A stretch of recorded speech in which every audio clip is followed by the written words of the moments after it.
How are you guys? Yeah, we're all good. Thanks so much for coming on and having a chat and stuff. This is an honor for me. Oh, come on. Listen, no, I looked at the other guest. I told you guys have a really esoteric and deep, Yul Vasquez. Yeah. He's really cool. Andy Sneed, Dave Gregory, and isn't Reeves Gabrel? Don't you have Reeves Gabrel? I'm twisting his arm to come on. I'm twisting his arm. All right. So now he knows you've been on. I'm sure there's not going to be any arm twisting anymore. You know what I'm saying? Me and Reeves, way back. But just to put this in context, my disbelief that you're saying it's an honor. I'm going to run backwards slowly through the people that you've been working with recently. Okay.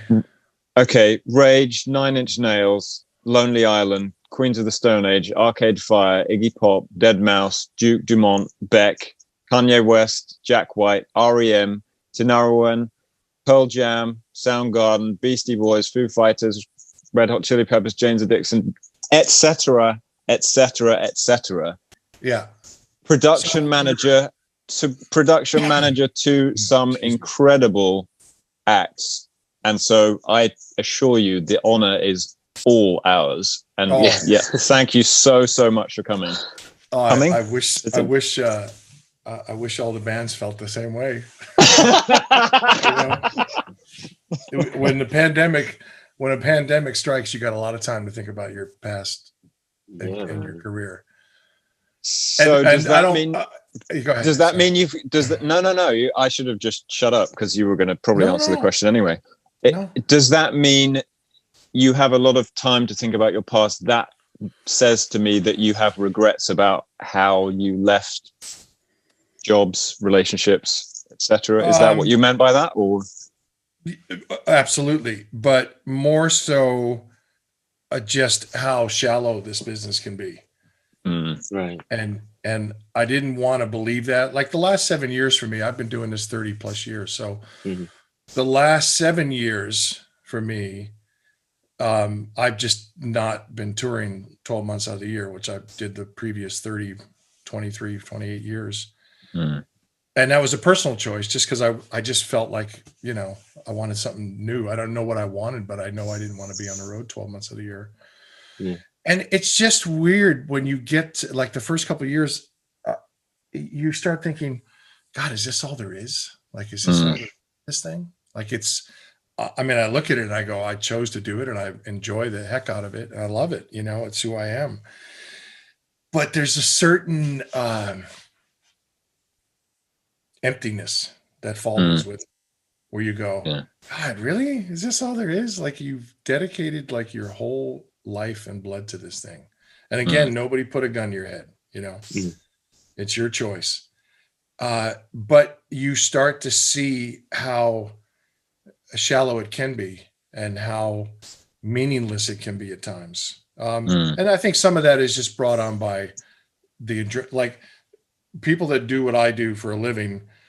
There's an adrenaline. You're basically living on adrenaline, right? Sure. Yeah. And then when you stop, and you can talk to most people who do this, they'll tell you the same. Some may not want to admit it, but when you stop, you get into this weird, like, oh, who am I? It's more or less you're trying to figure out after a long time, you're trying to figure out who you are because you know who you are, but it's sort of an alter ego and an alternative universe, Yeah. I know you guys you understand it because you're part of this thing. But if you add in the travel that we do, I don't know that it's that healthy for people, and I'm probably saying a lot of this now because we haven't been doing gigs. We haven't been doing shows and I really miss it. I miss the music part of it. I miss the live, like, what I do is cool, but there's a lot of people that can do what I do, but it's, adrenaline, you're missing adrenaline. And that's the tough part, with the pandemic. Our first interviewee who he was the bass tech for Kings of Leon, and I met him like a month maybe before we did the interview with him, and he was like, you know what, this is my gig until I retire. I got like 10 years before I retire. Anyway, he got thrown under the bus shortly thereafter, but he said that when he was off tour, he felt like an off-duty pirate. Right. Yeah. Right. Do you know what I mean? So like he's taken out of context. He exists in this context where they're solving like high-level problem solvers all day long. They get the rush of the gig, and then there's all of the chaos of tearing everything down, loading it onto a truck, travel. You know, it's a whirlwind thing, and then you get off the vessel, and then you're just like, what? Can I exist outside of that? Who am I outside of that? And is that a life? Can I only exist in the context of touring? And then, like you say, when there's an enforced long time of having to reflect on things and not being able to do what you love, you're like, you have a mini existential or major perhaps existential crisis. And it's right. I think it's a larger crisis. I think you go through the mini crises every time you come home. Yeah. And listen, I'm not going to speak for everybody that's on the road, but I think I'm pretty close to saying that a lot of people feel the same way, you know? And I think for me, the good thing about this is that it's given me time, the pandemic and also the previous 6 or 7 years that I've slowed it down. It's given me time to go, wow, like we really don't do things correctly out here. Like if you looked at it from a business and a efficient way to do it, we don't do that. You know, the thing is so quick and so transient and so intense, which is a lot of the fun of it, but it doesn't lead for really like good judgment sometimes, you know? So in a way, it's a very positive thing. You know, I don't want to sound doom and gloom. It's more, and I think the doom and gloom is more about, we have an election coming up next week. Oh God, yeah. And a lot of us are like really going, wow, shit. If President Trump gets elected again, holy shit. Like we're fucked. The world is going to be in deep shit, you know? Yeah. I mean, it's in deep shit now, but there's a way to fix this. And it's certainly not him, you know? Anyway, that's a whole nother part of this discussion probably, but no, it's good. This has been good because it's a reset, and it will be a reset. Things are going to be really different when we get back out there, and it's not going to be mask. And I mean, maybe people will wear a mask more often, like the Japanese cultures have done for years, right? Just because they're logical people, you know. Yeah. And you're sick, don't spread it, put a mask on. So I think stuff like that, but I think when we get back, it's going to be normal. We're going to have full shows, full venues, and crazy people loving it. But we're going to be in a different place from the bands and the crews and the managers and the agents, because the money is not going to be what it was, and that's going to freak a lot of people out. Which I'm sort of going to like it. I'm sort of knowing that I'm going to like it, because it will get back to this thing was never sustainable, you know, at the rate we were doing the last 10 years, you know, the whole idea that record sales are no more. So you got to make your money on the road. Well, I get that, but you made a lot of money on the road. Like, how could you keep charging year after year these kind of ticket prices? And how could the audience, you know, a lot of people just leverage credit cards, you know, and it's insane. And then you have the ticket resale market, which is even more insane. So this was never sustainable. You know, it took the pandemic to reset it. So it'll be interesting. I think I'm going to actually enjoy it, because it may get back to a much simpler time and a much like earlier time in my career where it was, you know, a lot less shit going on. Yeah. And do you feel the pressure then, because someone's spending $100, $200 on a ticket? Do you feel the pressure as a production manager to say, well, I've got to have lots of explosions and like dinosaurs roaming around the stage and all that kind of stuff? Do you feel that pressure? Do you get that pressure from the artists that you're working with, or management, or how does that work? For me personally, the kind of bands that I've worked with and wanted to, and I mean, really 90% of my career, probably more than 90% of my career, has been based on bands that I wanted to be around and listen to. You know, really simply, I never signed up to be a production manager. I wanted to make movies. You know what I mean? When I was a kid, Okay. so I just fell into this because I loved records, and I've been doing this with bands since I was 14.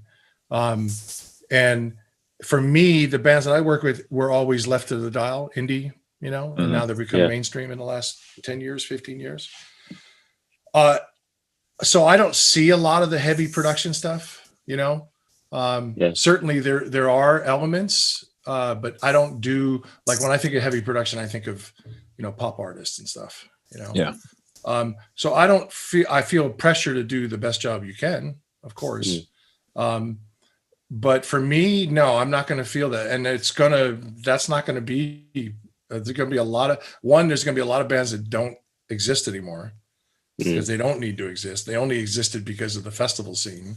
Yeah. And there were so many festivals, promoters needed content on the festival. So they're grabbing bands left and right. And no disrespect to the bands, but a lot of these bands aren't ready to be on a stage, you know?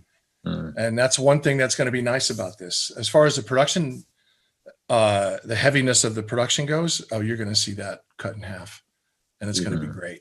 And it's going to be great because you're going to have bands that are going to have to, like, learn how to write a set list. You're going to have bands that are going to learn that, like, oh, we need to rehearse maybe for a few more months. Yeah. You know, because me personally, I love this business, like, till the day I die. But man, I've seen this business change as far as the quality of acts and the quality of the music. I mean, and it's not just being older. It's just like, wow, there's just some really garbage stuff out there, you know. American Idol. And what was your thing? What was the thing you guys started with Simon Cowell that came over here? That's Pop Idol and X Factor. Yeah. Like that model of art is just garbage, you know. It's just, and it's lowered the bar. MTV lowered the bar, you know, made bands really big, but MTV lowered the bar as well as far as actual music and art goes, content. The Sonic experience, you know, and then X Factor, and So You Think You Can Dance and all that. I mean, that stuff is just corrosive to me. It's a poison to society. Yeah. It dumbs people down. You know what I mean? Yeah, definitely. So I think you're going to see a lot of those projects go away because nobody cares anymore. You know, people are going to have enough problem putting food on the table in a lot of places. So, and that's a horrible thing, but it's also a good thing because we need to wake up. You know, it goes beyond music to me and what I do for a living. You know, we need to wake up because our values of just the Western values are so stupid. The Kardashians, they need to just go away completely. Yeah, I definitely agree with you there. Kentucky Fried Chicken needs to go away. You know, just there's a whole mindset that needs to change. And I'm excited to see where our business goes with it because it ain't going to be like it was, you know? Yeah. There's going to be great shows and great concerts, but man, the amount of douchebags that came into this business because of the amount of money that was available, that's going to shrink. And I'm so excited about that. Yeah. You know? Yeah. And it's interesting, isn't it? Because we work in the music industry, but we were talking to someone the other day and he said, and I kind of made a joke. He was like, yeah, we don't have amps on stage anymore because, you know, we've got all of these screens and stuff and we don't want them to be obscured by amps and things like that. And I said, also, basically, you didn't want to have a fight with the lighting engineer or the production manager or whatever. And he was like, yeah, no, actually, I've had those conversations before. And I was kind of teasing him. But when it gets to that, like, you can't have an amp on stage because it doesn't look right. Well, have people's expectations just changed so much because they consume music visually? So they're watching videos and I mean, nowadays, TikTok and things like that, they expect a spectacle. You see what I mean? They expect something visual. Sure. Sure. And the MP3 quality of the music has lessened their expectation of the audio side of it. Absolutely. Which That's why is there's so much shitty audio at shows. It's so, and people go, oh, this is great. This is great. And you go to the manager and you go, this really sucks, dude. And they go, no, this is great. And people keep coming back. So I don't know what you're talking about, Bill. And you're like, well, you know what? We have you're right. People do keep coming back in the light of shitty audio and shitty lights and shitty video. But you know what? We should be better than that. You know what I mean? Like, let's be better than that and level with your artist and tell them that, like, wow, you're wasting so much money on just stupid shit. You know, people can make again, I'll look at it from my career as far as the genre that I've worked in. And yeah, I don't see a lot of that pop stuff, which is heavily laced with what you're talking about. I think there's definitely a place for that. Far be it from me to step on somebody's good time, you know. But I do have personal beliefs that, again, a lot of it's just garbage, and it could be so much better. You know, it could be so much better. I think we've gotten to a point where the designers have gotten lazy. They've gotten to a place where some shouldn't be designers. They don't have any they don't really have a qualification. They've just figured out a way to bullshit people. But there are truly great designers out there, but there's only a few, you know, and if you look at the amount of groups that want big productions and big designs, then there's not enough people to service it. And then that's when you end up with the show I'm talking about. When you go to a show and there's like 80 trucks of shit and you're like, wow, this is just stupid. What a waste of money. And as far as the audience expecting it, I think the audience takes what you give them, you know? I mean, that's how we got to this point. It's like radio, you know? You put something on the radio enough times, people go, oh, that's great. You know what I mean? That's what humans are like. They're creatures of habit, man. You just, you know, it's why President Trump is popular to some people. And you go, why the fuck could this guy be popular? He's just a scumbag. It's because there are people that just go, oh, yeah, it speaks my language. Yeah, I talk like that at home too, you know? And he's on television, and he's a television guy, you know? He's on a reality show. And again, it's just, I think if you have the choice to give people quality, give them quality, you know? Because I think a lot of times, like, I think about too, like, I'm sorry, I'm starting to ramble. No, go on. I think a lot of times, like when you listen to like a really shitty record, and you go, wow, like, what were they thinking in the studio? Like, what was the engineer thinking? Or like some of these great producers, like, you think they were probably going, oh, this is so bad. Or listening back to a track and going, wow, what a great track this is. Yeah. And you're going, I've hired for a job to do, and I got to do it. And I get that. It's, you know, I'm not, all my shit is subjective and objective, like anybody's opinions, right? Yeah. And thoughts. But there's just so much garbage, and we have so much more of an opportunity to present great shit to people, you know? Yeah. And there's the point which just kind of crystallized as you were talking about, you know, disposable culture in general. Yeah. The fact that you like something doesn't make it edifying. So you can like loads of stuff which is not very good for you. And you can just keep on consuming it because you like it. But that doesn't mean it's good for you in the short term or the long term. So the people who are providing it sort of need to say, well, I know I'm making money out of them, but I'd rather not be doing them harm. I want to do them good. Right. And that's basically what you're saying, isn't it? We want to do them good. I think it's an easy way out. And I think to take that approach of going, but again, I think there are definitely people that believe that what they're doing is great. But for the most part, if you look at shit, I think people have an obligation to be the best they can be at what they offer the rest of the human race. Again, it's why we're in the place we're in, you know, with politics and government and life and society. You know, to me, you know, me personally, I'm going to vote Democrat because we need to get President Trump and the rest of his whoever they are that control him out of office. Now, are the Democrats any better? Nah, probably not. They're just better at packaging it, you know? Yeah. But there's twofold. So to me, I believe that me personally, I believe politics is just organized crime. You know what I mean? It's just a boys club, you know, and it's dudes. It's like lawyers. You know what I mean? Billable Yeah. hours. You know what I mean? Yeah. It's like, you know, like they're talking to each other going, well, you know, maybe we should, yeah, let's delay it for 2 weeks. That way we can rack up the bill a little bit more. No, But exactly. do you really want, you know, it's like our prison system and our judicial system. It's all about plea bargaining now. It's like there's too many cases to go to court. So they can't try every case. So they make a deal. And there's people just getting royally reamed because of it. And I think with politics, it's sort of it's people that are so far removed from the general public, you know. Yeah. How would you expect them to govern in the right way, you know? Because they're just perverse and drunk with power and ego. And it's, again, same thing with like radio and entertainment, you know. Like I love the records we listen to and the books that we read and stuff, but especially with us, like the music that we are part of, you know, that you personally want to be part of.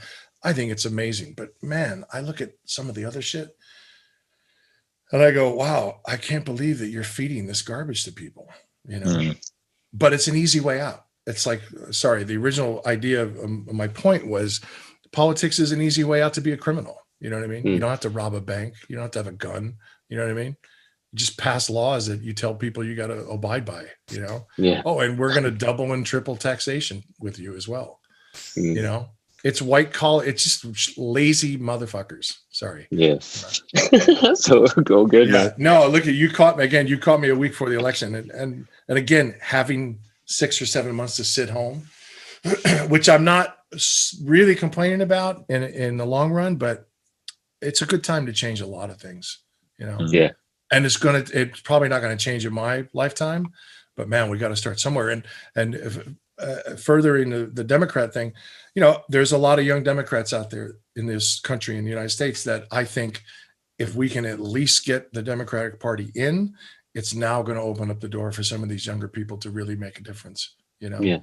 And hopefully Joe Biden, if he wins, he puts in really intelligent and really passionate and compassionate people in his cabinet, you know? Yeah. Again, it's going to take decades to turn shit around from what, you know, you look at 4 years and 4 years, that's not a lot, you know. Term limits are great, but not for president. You spend half of it campaigning. So Exactly. How do you expect anything to get done, you know? And I look at you guys with Brexit, you know, and I saw that HBO movie with Cumberbit, whatever his Benedict, great Cumberbatch.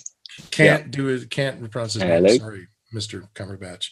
Cumberbatch. That movie, I don't know if you guys saw that movie, but basically what I took out of that movie was that it had nothing to do with the greater good of the people. It was basically a couple of old perverse dudes that had a friendly rivalry for years in politics and wanted to see if they still had juice, you know, and just said, oh, we're going to change things. Let's just see if we can do it. I'll bet you, basically. That's what I got out of it. I don't know if that's the way you guys perceive it. It's difficult to know. I think it was ill-advised. Calling the referendum was ill-advised, and it was at least a cocky misjudgment of the situation, like reading, like completely misread the population. Like, we're going to win this easy. It's fine. And then we can just shut them up for 20 years. We don't have to worry about it again. Shut the backbenchers up and away we go. And then, oops. Right. Yeah. What's our plan? Here we are. Yeah. Oh, we don't have a plan. Yeah. I mean, it's like, right. It's like that with a lot of shit. I mean, especially now, our culture with social media and Amazon and, you know, everything now, as we can quote the Arcade Fire guys, you know, it's moving too fast, and it doesn't need to. Again, it's just based on people wanting to make cash, you know, just easy ways to make cash, shove shit down people's throats, you know? And I think it's a convoluted situation, but I always look at it like, you know, like radio in our business. It's like, you know, do something good for somebody, you know, as a government, do something good, take care of your people, you know what I mean? And educate people, They can do that. They can certainly do that. Mhm. You just got to get the right people in. I don't know, it's gonna be a tough one. I mean, what's your anyway, let's talk music. More music? Let's talk. Okay. Less politics, more music. Absolutely. 100%. Yeah. So how did you get into music in the first place? I mean, when did it start sort of strike a chord with you? Boom.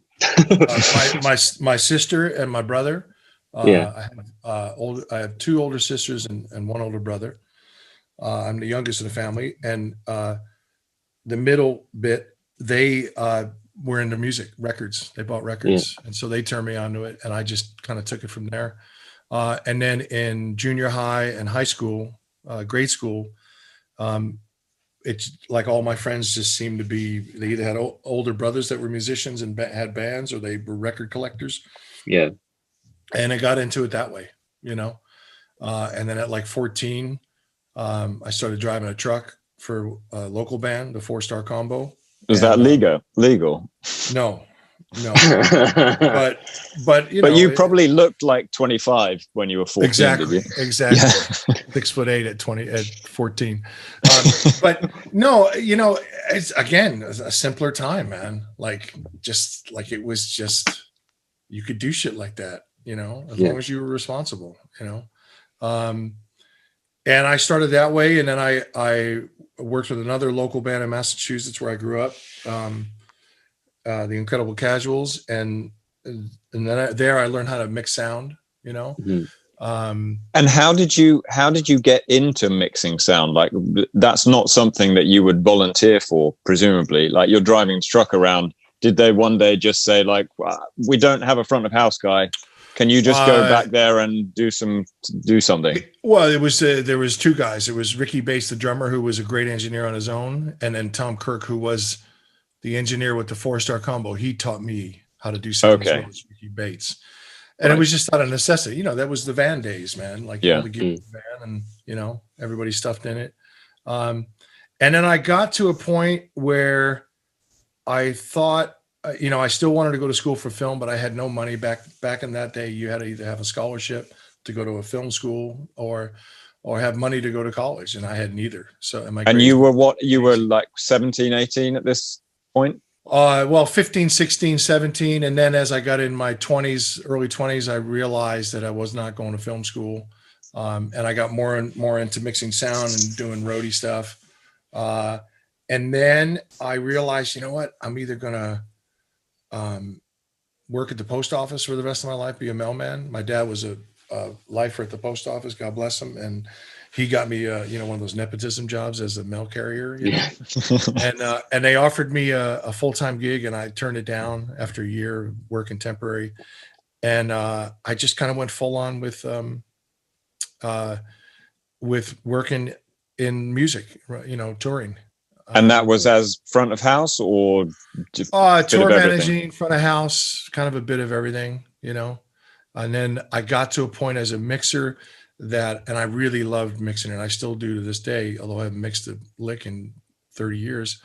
I got to a point where I started doing bigger venues, and I was like, I don't know. I love mixing, but I'm not that good at it in this size space. When you get to a larger physical space, you really have to have some idea of what you're doing from the physics side of things, and get deeper into it. And I think I may have, if I hadn't done the tandem tour managing sound mixer role that a lot of kids do to these days, I just wasn't that person. And I realized, I need to not do this full time. I need to switch to production, because I just learned that along the way as well. And I was good with the crews, and I enjoyed that atmosphere better. I liked hanging with the bands as well from the tour management side, but just, you have to be, again, a psychologist more than anything to deal with that and not have it, kill you. So I not that you don't have to take care of people with a crew. You do. That's a huge job, huge part of your job, but it's just, you're on a much more even level, crew to crew versus crew to band. So I started working with, Beat Rodeo, Minnesota. They were like a cowpunk band on IRS Records. Right. early 80s. And that was with Frank Riley and Pat Magnarella at Venture Booking, 611 Broadway in New York City. My friend Mike Rosenberg was the bass player in one of the bands, local bands I work with. And he went on, he had always been in the record business, and he saw an opening. Somebody had asked him, a manager that he knew.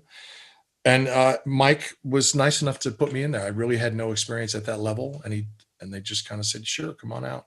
So I started working with this group, Beat Rodeo. And then Frank Riley and Pat at Venture Booking, just, Link Ray, Bob Mould. Whoa, hey, hang on. You can't just dump those names in there and we don't say anything about it. Oh, two of my favorites. Bob Oh Mould my and goodness. Link Ray. What? Yeah, Link Ray. How did that happen? Obviously Bob Mould as well, but you said Link Ray first, so Link Ray was Frank was booking Link Ray, and I kind of became a staff guy at Venture Booking for them, working with a lot of their bands. And the Link Ray thing came up, and I was like, absolutely, because when I grew up in the like 1970 through 1980 were like the heavy music learning years for me. All the people I hung out with, they collected Link Ray records. They collected Georgia and Memphis blues records. They collected country and Texas rockabilly. Like we were not like Journey and Boston and those kind of bands were big at the time. And we didn't listen to any of that. We were like young, long-haired hippie kids that just listened to crazy records all the time. And why do you think that you had already at that age gone in very kind of a narrow or away from mainstream, straight, like at 14 years old, you're already away from the mainstream. You're not listening to all the chart stuff. You're seeking out like weird stuff. Why do you think that was? Again, I'll go back to my brother and sister. My brother was a big jazz record fan, Right. McCoy Tyner and Freddie Hubbard and, veering over into Gil Scott-Heron. And so he gave me a really good outlook on that, unique outlook. And my sister, she didn't listen to mainstream. She listened to stuff that was on the radio, but it was more obscure than popular, so there's a mix of that, I think. And then the friends that I had, they all listened to crazy records too. And then they all had older brothers, pretty much, they were like weed dealers and they were record collectors. That's all they did on the weekend was collect records. And they went to, they pilgrimaged every year. Their vacation was down to Texas or Louisiana to go to old hi-fi shops and go in the basement, and because that's where you sold records in the 50s and 60s. Yeah. And so that's where it came from, we didn't, I think we just had that clique in school too, where we were just kind of the outsider kids, which lends to different music, I think, from mainstream. So Link Ray was somebody that I knew really well, since I was 14. And when that came about, I was like, I enjoyed the stuff I worked with Frank and those guys, but Link Ray was like, oh, holy shit, really? That's crazy. And the Link Ray tour, I got to tell you, was, I think it was like 2 months, and it was one of the most amazing just experiences of my life, because I picked him up at the airport in New York, I think, and in the city, and he showed up. He lived in Copenhagen he had a Danish wife, excuse me. Right. Olive. And he showed up and he walked off into the, international arrivals, and he had a guitar case with him, and he had like black Nike Air Jordans, had black like peg leg stretch jeans, black leather biker coat, and like a Ramon shag haircut with just these great wraparound shades. And like I was looking at the guy, and he was like, I think he was like 70, maybe 60, 70. That's amazing. And I was blown away. I was like, this guy is unbelievable. He's everything I thought he would be. Mm-hmm. And he used to tell me, he'd go, Bill, you look just like Burt Lancaster. And I was like, what? And he would tell me that all the time. And then he would tell me I looked like Gary Cooper. He always wanted to go to have pancakes and waffles after the shows. But the shows were unbelievable. Like he had a couple of guys that he did pickup bands everywhere he went, right? Whatever continent. Oh, really? Pretty much okay. whatever continent was on, because he's playing clubs. He didn't make a lot of money. And I think he was just used to that probably growing up. So he had, it was a trio, and he had a couple young kids out of New York, great kids, bass player and drummer. And he brought his SG, his red SG. I think he only had one guitar with him. And we would rent amplifiers everywhere we went, right? The club would supply an amp. And it would either be a Marshall half stack or like a Fender Twin. And the only other thing he had besides his guitar lead as cable was an MXR Dynacomp pedal, right? Foot pedal. And before he would even turn the amp on, he would take all the EQ and turn it off except for a little bit of treble, right? Everything else was just rolled back. But the amp was on, 14. And he always play stage right. And he started every gig, he would turn at soundcheck, he would turn the amp to stage right, away from him. And I go, why are you doing that? And he goes, I know what's coming out of that thing. I don't want to be anywhere near it. It was classic. It was so good. He was just so genius. And he would hit that MXR Dynacomp pedal, and it was like, it was nothing I had ever heard. I realized, there's the stories where that he played at in New York, and Hendrix went to see him, and Hendrix just like ran out of the room because he was so blown away by him. Whatever, just a weird folklore story. But I realized, wow, okay, because some of the shit he did was so Hendrix, so I've never heard anybody play like that. And he was, he was a little deaf at times, and so he would tune with the Dynacomp pedal on, and he would tune it like full volume. So it was just unreal. Like the sounds of him tuning during the show were nothing like you'd ever heard. But man, he would do a cover of Born to Be Wild, right? By Steppenwolf. And he did like a 5-minute guitar solo, and it was every night was unreal. That was certainly a highlight for me, because I don't think I've ever heard anybody as heavy as him since, Josh Homme from Queens. When he stretches out on guitar, which a lot of times the songs that they play in the show don't really allow for that. But when he stretches out, same kind of thing, really unique. Like, Morello, same thing. And I'm sure there's others that I've worked with that I can't remember, but there's a uniqueness in those guys. And that's probably, again, why I gravitated towards those bands, but Link Ray, unbelievable. Like, just so, and he would have disagreements with his wife sometimes before the show that, she was like, no disrespect to them, because they're a family, and he's gone now, but they would have verbal arguments about whatever, because she was quite a bit younger than him as well, and I think that was probably part of it. But those are the nights where we'd go, oh shit, we're in for it tonight, because he'd have an argument with her before the show, verbal argument, and then he hit the stage, and it was like, holy shit. Legendary. There's a record that actually came out from that tour on the English label, Big Beat Records. Really? Yeah, he never told me about it, and I'm not credited on it. But it's called Live in '85, and it's all it is, because he gave me a boombox that he had on the road, and he goes, "I want you to record every night." So I was mixing as well, so I would just record every night with the boombox. And he took the boombox recordings, and Big Beat bought it and put it out. No way. Yeah, and so that's a good record actually to get, because you can hear some amazing guitar work, like just insane. Yeah. I might have to check that out. I'm writing a note. I saw a thing. Live in '85. Yeah. Got it. Yeah.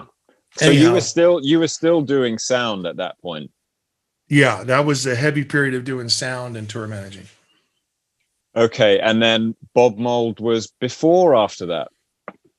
Bob would have been probably shortly after that, with his solo career, after Huskers broke up, and this was the workbook record, and then into Sugar.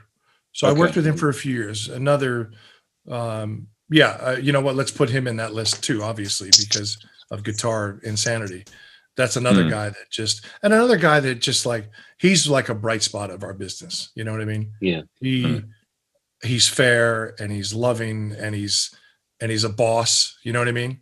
Like, I think a lot of times when I started this conversation earlier, by the way, I'm feeling better now.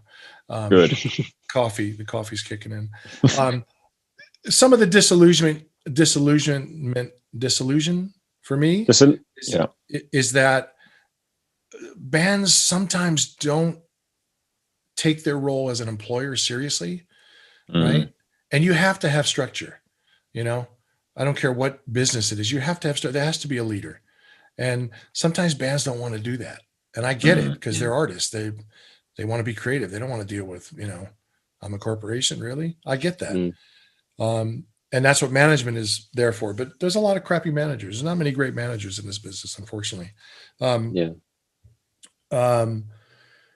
So Bob is one of those guys that's self-managed. I mean, he's had managers, but he's pretty much self-managed, and you know, he drives everywhere himself. You know, he just knows. He just gets it done. You know, and he's all about quality. You know, he is very serious about his craft, and he's very serious about everybody that pays $1 to get in to see him, whatever dollar it is.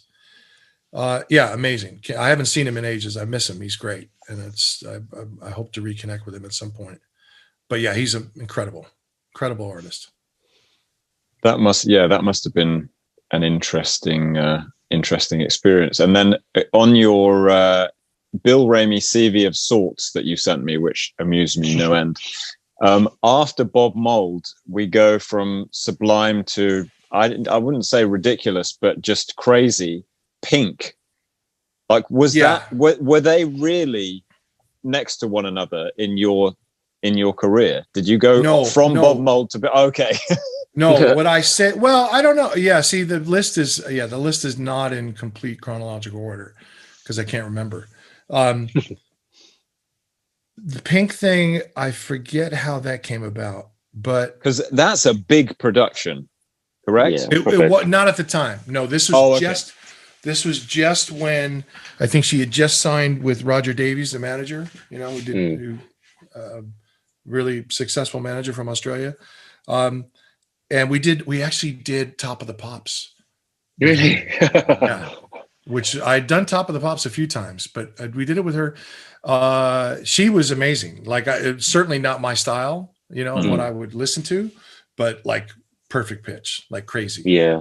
Nice kid, really nice kid. Totally like completely has her shit together. And like Katie Lang, like they open their mouth and you go, oh, that's just perfect. Like, you don't, there's no mistake. Like, it's unreal. Like when you hear somebody like that sing, you know what I mean? You go, wow, that's perfect pitch. Yeah. You know, and it's effortless, you know what I mean? Or it seems effortless to the listener. That was just some promotional stuff. I went to England and went to Australia with her. I don't think we did anything in the States. But just kind of a pickup gig, you know? And then they asked me to stay on, and I just, you know, it's like some of those acts on that CV, you know, they're cool people, but like music has always been really important to me, you know, the music that I like, let's put it that way. No, she was cool. Continue on the Bob Mould thing for a minute. You see the World Championship Wrestling on there? Yes. Right. Well, that was through Bob. Bob had, and it's no secret, but Bob has been very sort of the ghostwriter for some programs over the years with wrestling. Right. And because it's just, the guy is just built for creativity. And he was a huge wrestling fan, and he knows how to write, you know what I mean? He knows how to write a story, obviously. And so he brought me in because he was part of a revamp process for this particular, this was when the Monday Night War is what they call here, between WWF or WWE and WCW. They were the two competing pro wrestling shows, and they were massive. They, you know, wrestling's always gone very cyclical, dead, amazing, dead, amazing, dead, amazing. Although now it's pretty much amazing all the time. But as far as ratings and popularity, but this was a big money at war, and WCW was starting to lose the war because they were just mismanaging their money and their production. And Bob came in full time to help write, and then he brought me in to look over the production and kind of straighten that out. And that was like I had a 6-month contract. Another amazing period for my life. One of my favorites, actually. Yeah, that must have been wicked. It was great. It was great, but it was an eye opener years later, because I realized what I went into was something that I should have been more prepared for. Right. I went into it from what I learned from rock and roll, and live entertainment is live entertainment, but with wrestling, at the time, very old school, very good old boy, very their own mafia, their own little clique. Right. And I didn't know how to work the system. And it was a 6-month contract, and it faded out because they just went out of business. No fault of mine or Bob's, but we were just kind of brought in on a sinking ship. But I loved it. I enjoyed it. Learned a lot from it as well, And what did production, I mean, you were obviously helping with production, but what on a day-to-day basis, what did that involve then? Well, they actually brought me in as somebody to come in and look over the books, right, and see where they can improve their value for money.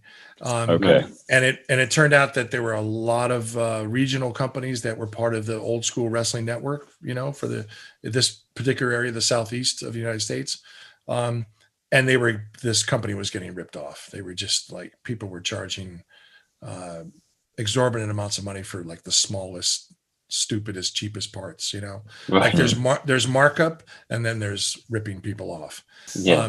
So I kind of came in for that, and then they kind of realized how much I was into it, that they wanted me to do a little bit more and start to create a little bit more with them. But yeah, production was definitely the focus point, but it was more as an observer and somebody to revamp it. And we never got to that point, unfortunately. Oh, that's a shame. Yeah. Well, yeah, it was a shame. It was a shame because it was something that I've always loved. I've always loved pro wrestling as well. To me, it's one of the greatest forms of performance art, a lot of people don't see that, which is kind of cool because that's why it's so great, Again, veering away from the mainstream, you're down your own little kind of furrow. Yeah. And that's why, I'll go back to the start of this conversation. I may have started off too gloomy about it, but yeah, no, listen, man, I'm so grateful that I just stayed with what I wanted to do, and still, you know what I mean? I mean, you guys know as well as having your own business, maybe it morphs into something else 10 years from now, but if you're working in something that you really like, it's a good life, Yeah, it's a beautiful place to be. Because obviously there's times where, it's a slog. You really have to work your ass off. But if you get to that stage and you're doing something that you don't like, or you're already hating yourself, and then they push you have to work even harder. It's hideous. There's no fallback, Right. And I think that's part of the shallowness that I speak of, and the being disillusioned by it all. As I get older, it's definitely an age thing too. Just been doing it so long, but I've seen it change, and it's not as cool as it was. You know what I mean? It's just not.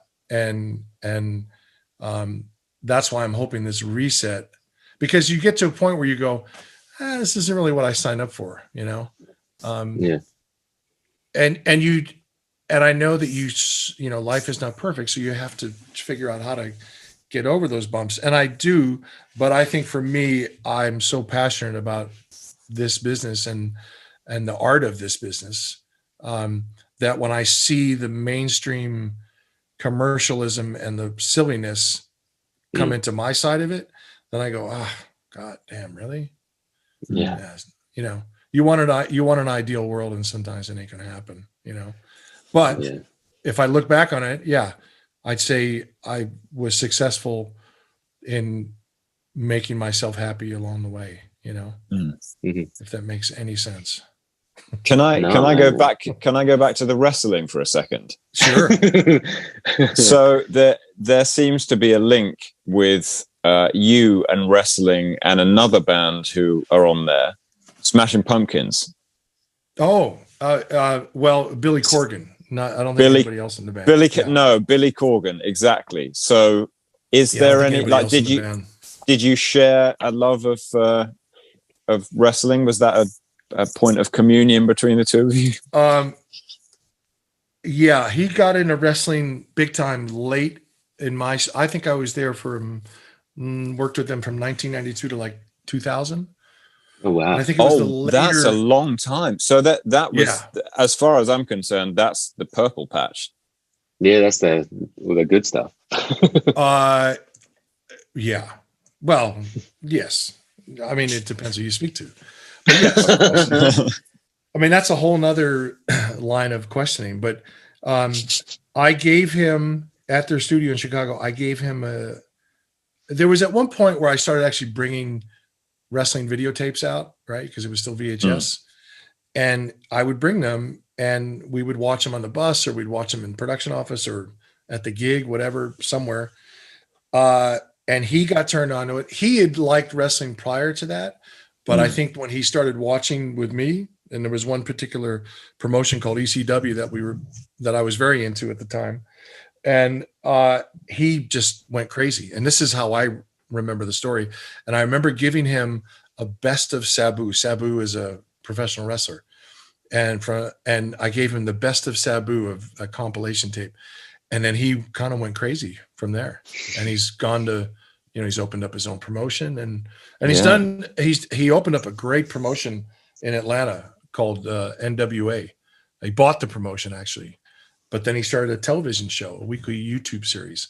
And I think they're quiet now since the pandemic, but he's done a really good job with it. Yeah. Yeah. He's a good man for wrestling. He's doing a good thing. And how about for music? How was that being out on tour with them? Funny you should mention that. Well, funny you should mention that, because myself and the guy who tour managed them for a long time, this guy Gooch, he and I spoke the other day, and we started thinking about that period.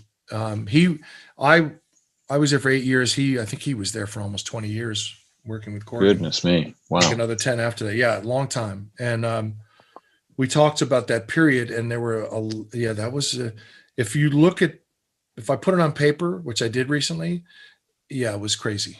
It was the rock and roll story, a lot of deaths, unfortunately, during that period. Audience, bands, friends. I think it was the last, like after what, Melancholy, probably things changed for a lot of people in this business. Music changed as well. Good period, but crazy. But I wouldn't trade it for anything, man. And that's the thing, is like what I talked about early on about the adrenaline and the transient business, the transient nature of this business. It's taken me years, decades to look back on it and go, holy shit, that was insane. You don't know it when it's happening, because you're just in it. You're just like, I got to do this. And it should take 2 weeks to do it, but I got to do it in 2 days, and you do it, but you forget quickly about what you did, and then you sit back for a while and you think about it. It's great. They were when they were on, they were amazing. I mean, it took me a while to get into them musically. There was an English manager they had, Raymond Coffer, and I don't know where he is these days, but he managed them, and then brought on a co-manager from the U.S., Andy Gershon, great kid, and went on to lead Virgin Records, or V2, the label, and he was a major player. Andy, really smart, sharp guy, but he co-managed them in the States, and I forget how I got brought into that. But it's funny because now talking about all this stuff, there's so many lessons that you learn. And again, you don't know when it's happening. You know what I mean? And, you know, I came from a place where I thought all bands were cool, you know, and some bands aren't cool, you know, and I'm not relating that to the Pumpkins, but you have to learn how to deal with people of different personalities and different cultures. And I think I've been okay at it. I haven't been great at it. I've had a great successful career, but you know, it's like some people aren't meant for some things. The Pumpkins were great to me, and I felt I was really good for the Pumpkins. But you know, money changes things. You know, money changes people, and I think when I worked with them, they were still hungry, and then they signed a big deal with Virgin, and they made a lot of money, and it changes people. It just changes the dynamic of things, you know. And I don't mean it in a bad way, but it's just different, and you kind of lose interest in it, you know. But you know, that's what this business is for. This business is you're meant to experience as many people as you can, I think. You know. And when people go, "Oh, you don't work for them anymore," and I'm like, "No, I don't. I just, you know, working for somebody else. I enjoy that. I really do. I just do. You know, it's like a car. Like I like buying new cars too, because they're meant to be driven. You know what I mean? That's a stupid analogy, but hit me. Go ahead. More. Come on. In that kind of, I mean, we had this conversation the other day about how grunge was a bit of a silly name. It was just like alternative rock music, and there wasn't necessarily a coherence, but there are quite a few Seattleite bands that you were involved in. Were you involved in them around that period of time as well, like the 92 to 2000? So Soundgarden, Pearl Jam, and Soundgarden and Pearl Jam were in the last 10 years. In 92 to 98 was Beastie Boys and Pumpkins, kind of kicking back between the two of them. What else is on there? Around there? Yeah. 92 to, in the 90s were mainly Beastie Boys and the Pumpkins. I kind of went back and forth. And the Beastie Boys must have been interesting. I please tell me they were really great, like as people. Oh, absolutely. Absolutely. They're one of the truest examples of really people that try to represent themselves in the public and commercial eye. You know, it's kind of the same. I mean, look, they have their moments too, as we all do, but no, for the most part, pretty amazing. And another huge learning lesson for me I mean, I worked with them from 92, started with them when they released Check Your Head. And I had no idea who the Beastie Boys were, except for Fight for Your Right to Party. You know, I had no idea the history in Paul's Boutique and that Check Your Head was sort of a reconciliation to their past teenage years of being knuckleheads, you know? And I love that record. and trying to be taken seriously, which they were totally serious musicians and artists.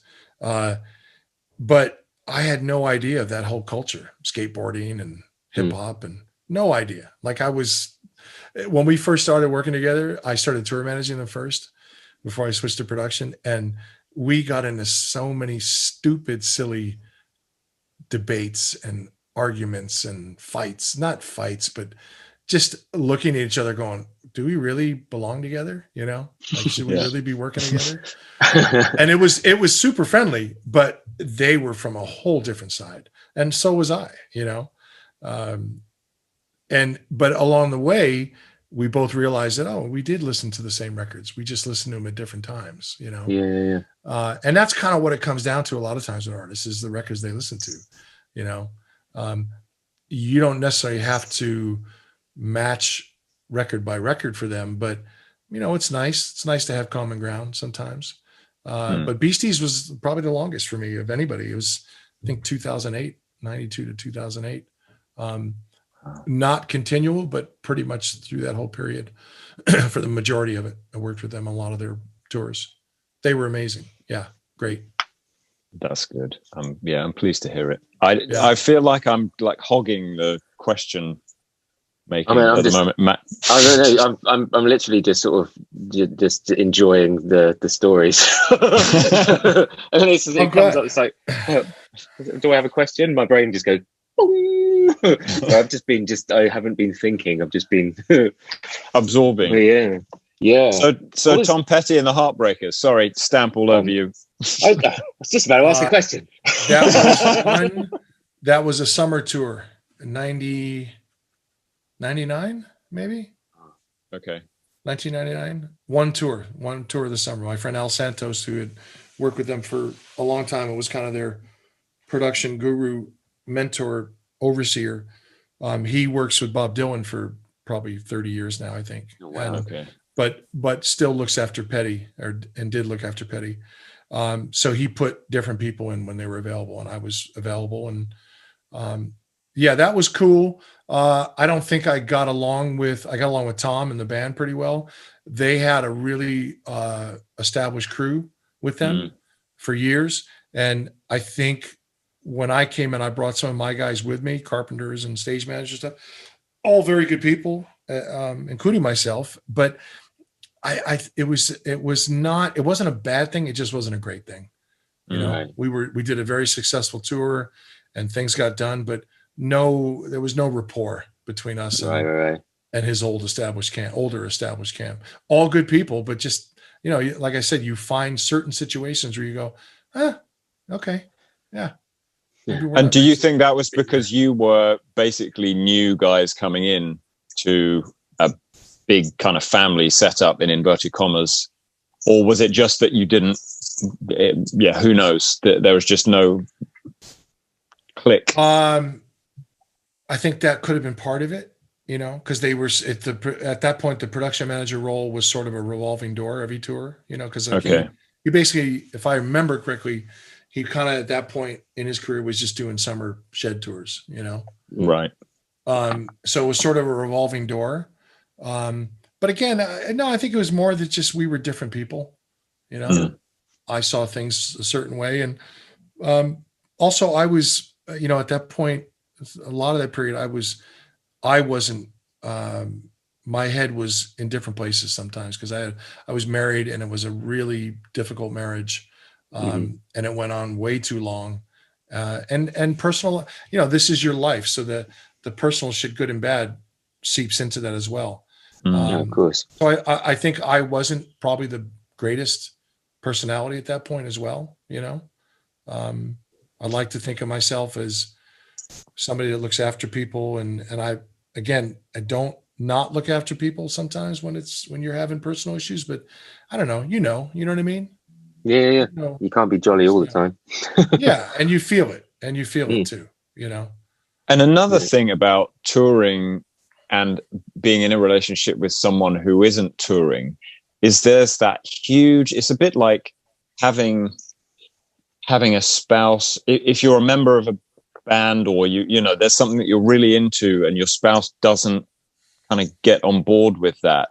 There's this large area of your life that you don't have as a shared experience. And those kinds of things mold you as a person. And when you don't have that common experience, it's kind of difficult. It must be difficult. You come off tour and you've been through all of this stuff, like you say, all of the adrenaline highs every night and all of these stories and things and relationships and all of the shows. And then you come back and then your long-suffering other half is there and she's like, well, you know, how you doing?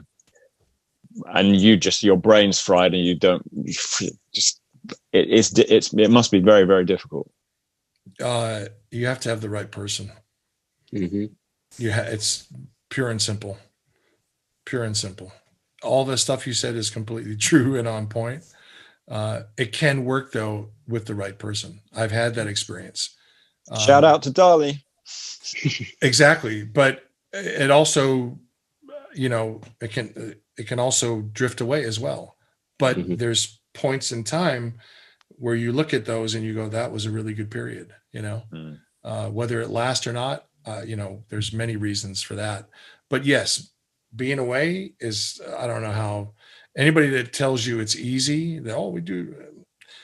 even with the right person, it's not easy. You know what I mean? Mm. Yeah, it's a singular journey, I think. You can have people support you and you can bring people into it, and make them part of it, and they make themselves part of it as well. But no, if you choose to do this kind of thing, yeah, be prepared. Be prepared. But it's that journey, you know what I mean? Because there's people that have day jobs at home that have really difficult times with relationships. And what is it? It's about you first and having your shit together. Because that's the thing too that I learned, at least from my personal experience, is that I'm still learning about who I am. You know what I mean? Mm-hmm.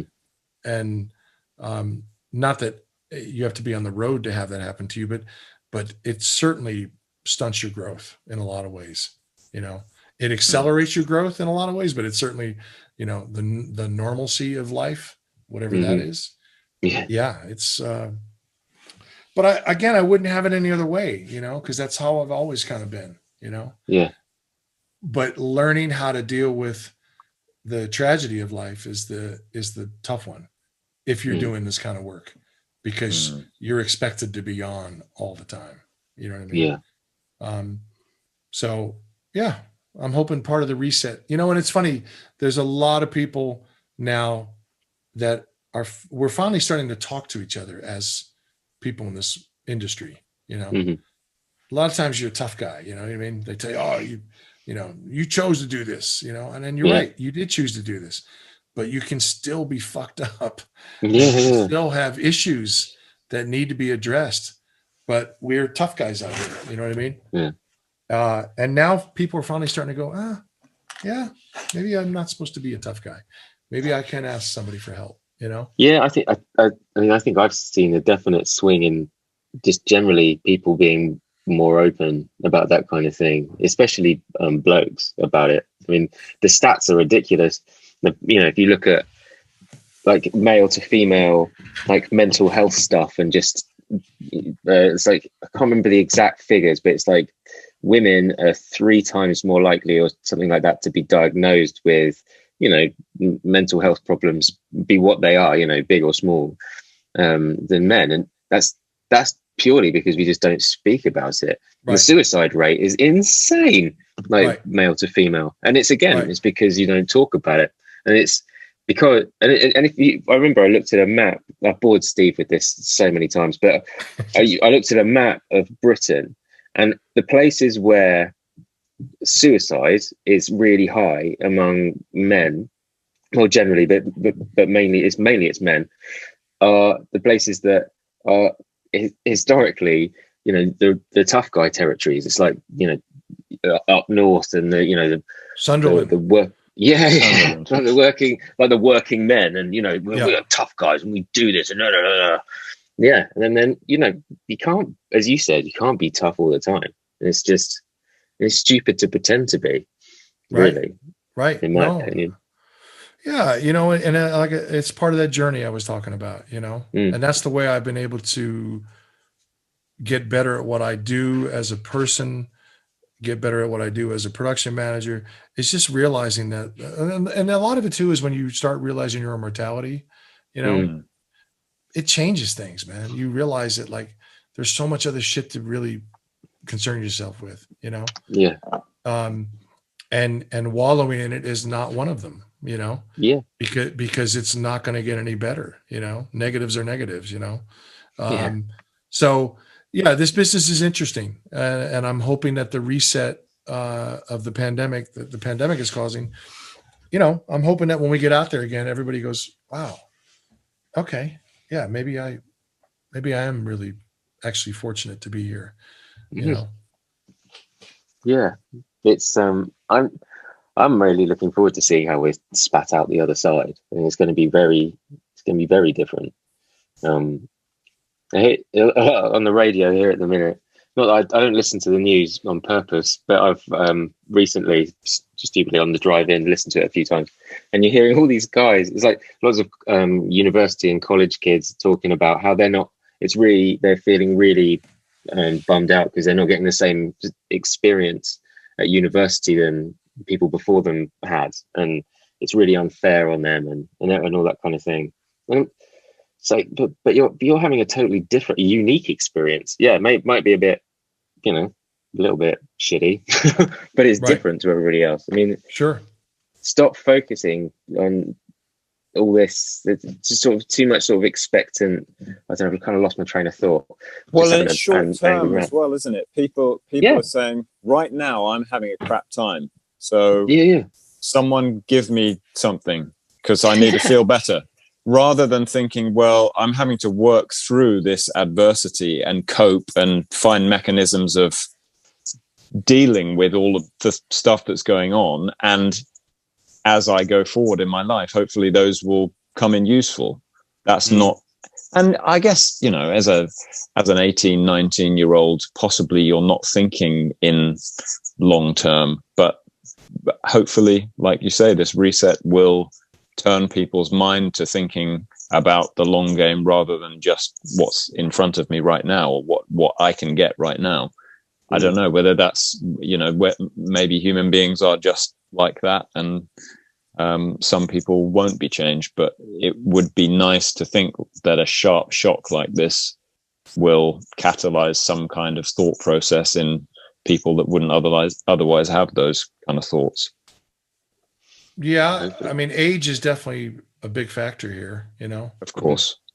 But do you think that this kind of traumatic experience could, in the same way that being on tour changes you, makes you mature more quickly because it's a traumatic experience, basically, do you think that perhaps this could have a similar effect on kids at a younger age? So they'll be going through a thought process, maybe even about mortality, you know, like you were talking about before. They're like, oh, actually, I know someone who died, so I'm not bulletproof, so I need to think about how I'm living my life. I really hope that that's what is going through people's minds. Yeah, I don't know. I can't really say that. I do know that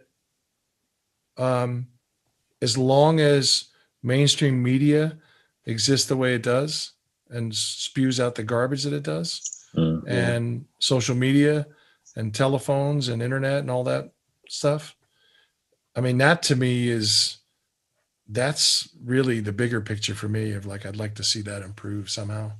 Yeah. You know, start using it for good rather than just selling shit to you, you know? Yeah. That's full circle in the conversation, isn't it? No, give me more sugar. Give me more sugar. I like it. I like it. Give me more. I know. It's why, you know, it's why we have a president in this country the way we do, you know, because, you know, like I haven't watched mainstream television, network television in 10 plus years. I mean, haven't had it in my house. And then when I go on the road, I'll watch the television in the hotels, you know, and they always have the mainstream news and mainstream network television shows. And I look at these things and I go, this is just garbage. It's just, like I said earlier, it's just corrosive. It's just poison, you know? And that to me is a problem. It's a problem. Beating people over the head to sell them shitty pizza and car insurance and auto parts and health insurance and medicine, pharmaceuticals, garbage. I mean, it's insane. New cars. It's just insane. This loop, you know, the loop that we're on. And the radio is unbelievable. To listen to like mainstream terrestrial radio and those ads, and then there's the programming, the actual like reality shows, and it's so fucking stupid. You know, it is. Yeah. It's just like I've got to the point where, you know, I have to check my head all the time because I go, is it just because I'm older now and because what the shit that I'm into and I'm not into that shit? And I look at programs like American Idol and X Factor, and So You Think You've Got Talent, and I look at those programs, or The Bachelor, or Yeah. what is it? What was the famous one you guys had? The quarantine one with the Oh, Big Brother. Big Brother. Like, I look at those and I go, what are you doing? Like, what's the point? You know what I mean? Yeah. Again, it's an easy way out. Like, it's an Yeah. easy way out, because you look at other serial programs like Breaking Bad, or the Fargo series. I don't know if you've had those over there. Yeah. They're great pieces of work. You know what I mean? Your man Yul Vasquez that you had on, he just did an HBO series. I think it was based on a Stephen King book. Goddamn, I can't remember the name of it. Anyway, he was amazing in that, and the whole program was amazing. And it's just like, to me, there is. You all have your opinions and likes and dislikes, but at some point you have to look at things and go, no, it's just garbage. You know, and I firmly believe that, and I think that's a big problem in our, not only in our business, but just as a whole, because we're part of that spewing of propaganda, and Exactly, it's propaganda, and it's the lack of balance, I think, in all areas of life.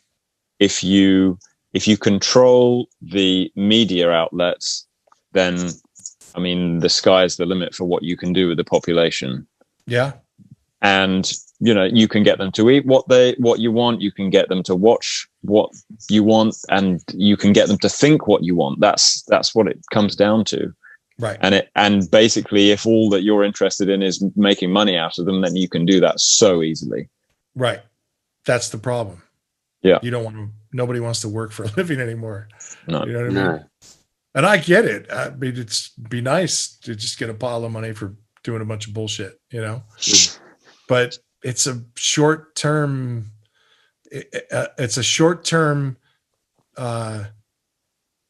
gratuity, and it's a long-term pile of shit, Yeah.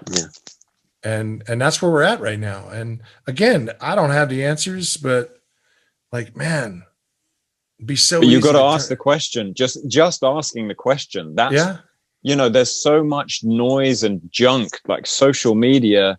I'm sure there's good stuff in there. Of course there's good stuff in there, but there is so much noise and rubbish to keep you distracted from your existence. And that's why you're watching other people's lives or so-called lives. You're watching what other people are doing instead of actually doing things, which is ridiculous. It's criminal. People don't go, but people don't go searching for stuff anymore. There's literally either, it's like, I mean, going back to, you were talking about earlier, people going rummaging for music in, taking a pilgrimage down to somewhere and rummaging in a record store to try and find music and all that kind of stuff. I mean, like take Instagram, for example. You literally sign up for an account and you just scroll through stuff and like whatever, and then it figures out what you like and it keeps showing you all that stuff. Right. People don't go not many people go delving deep into it looking for something meaningful, something specific, maybe.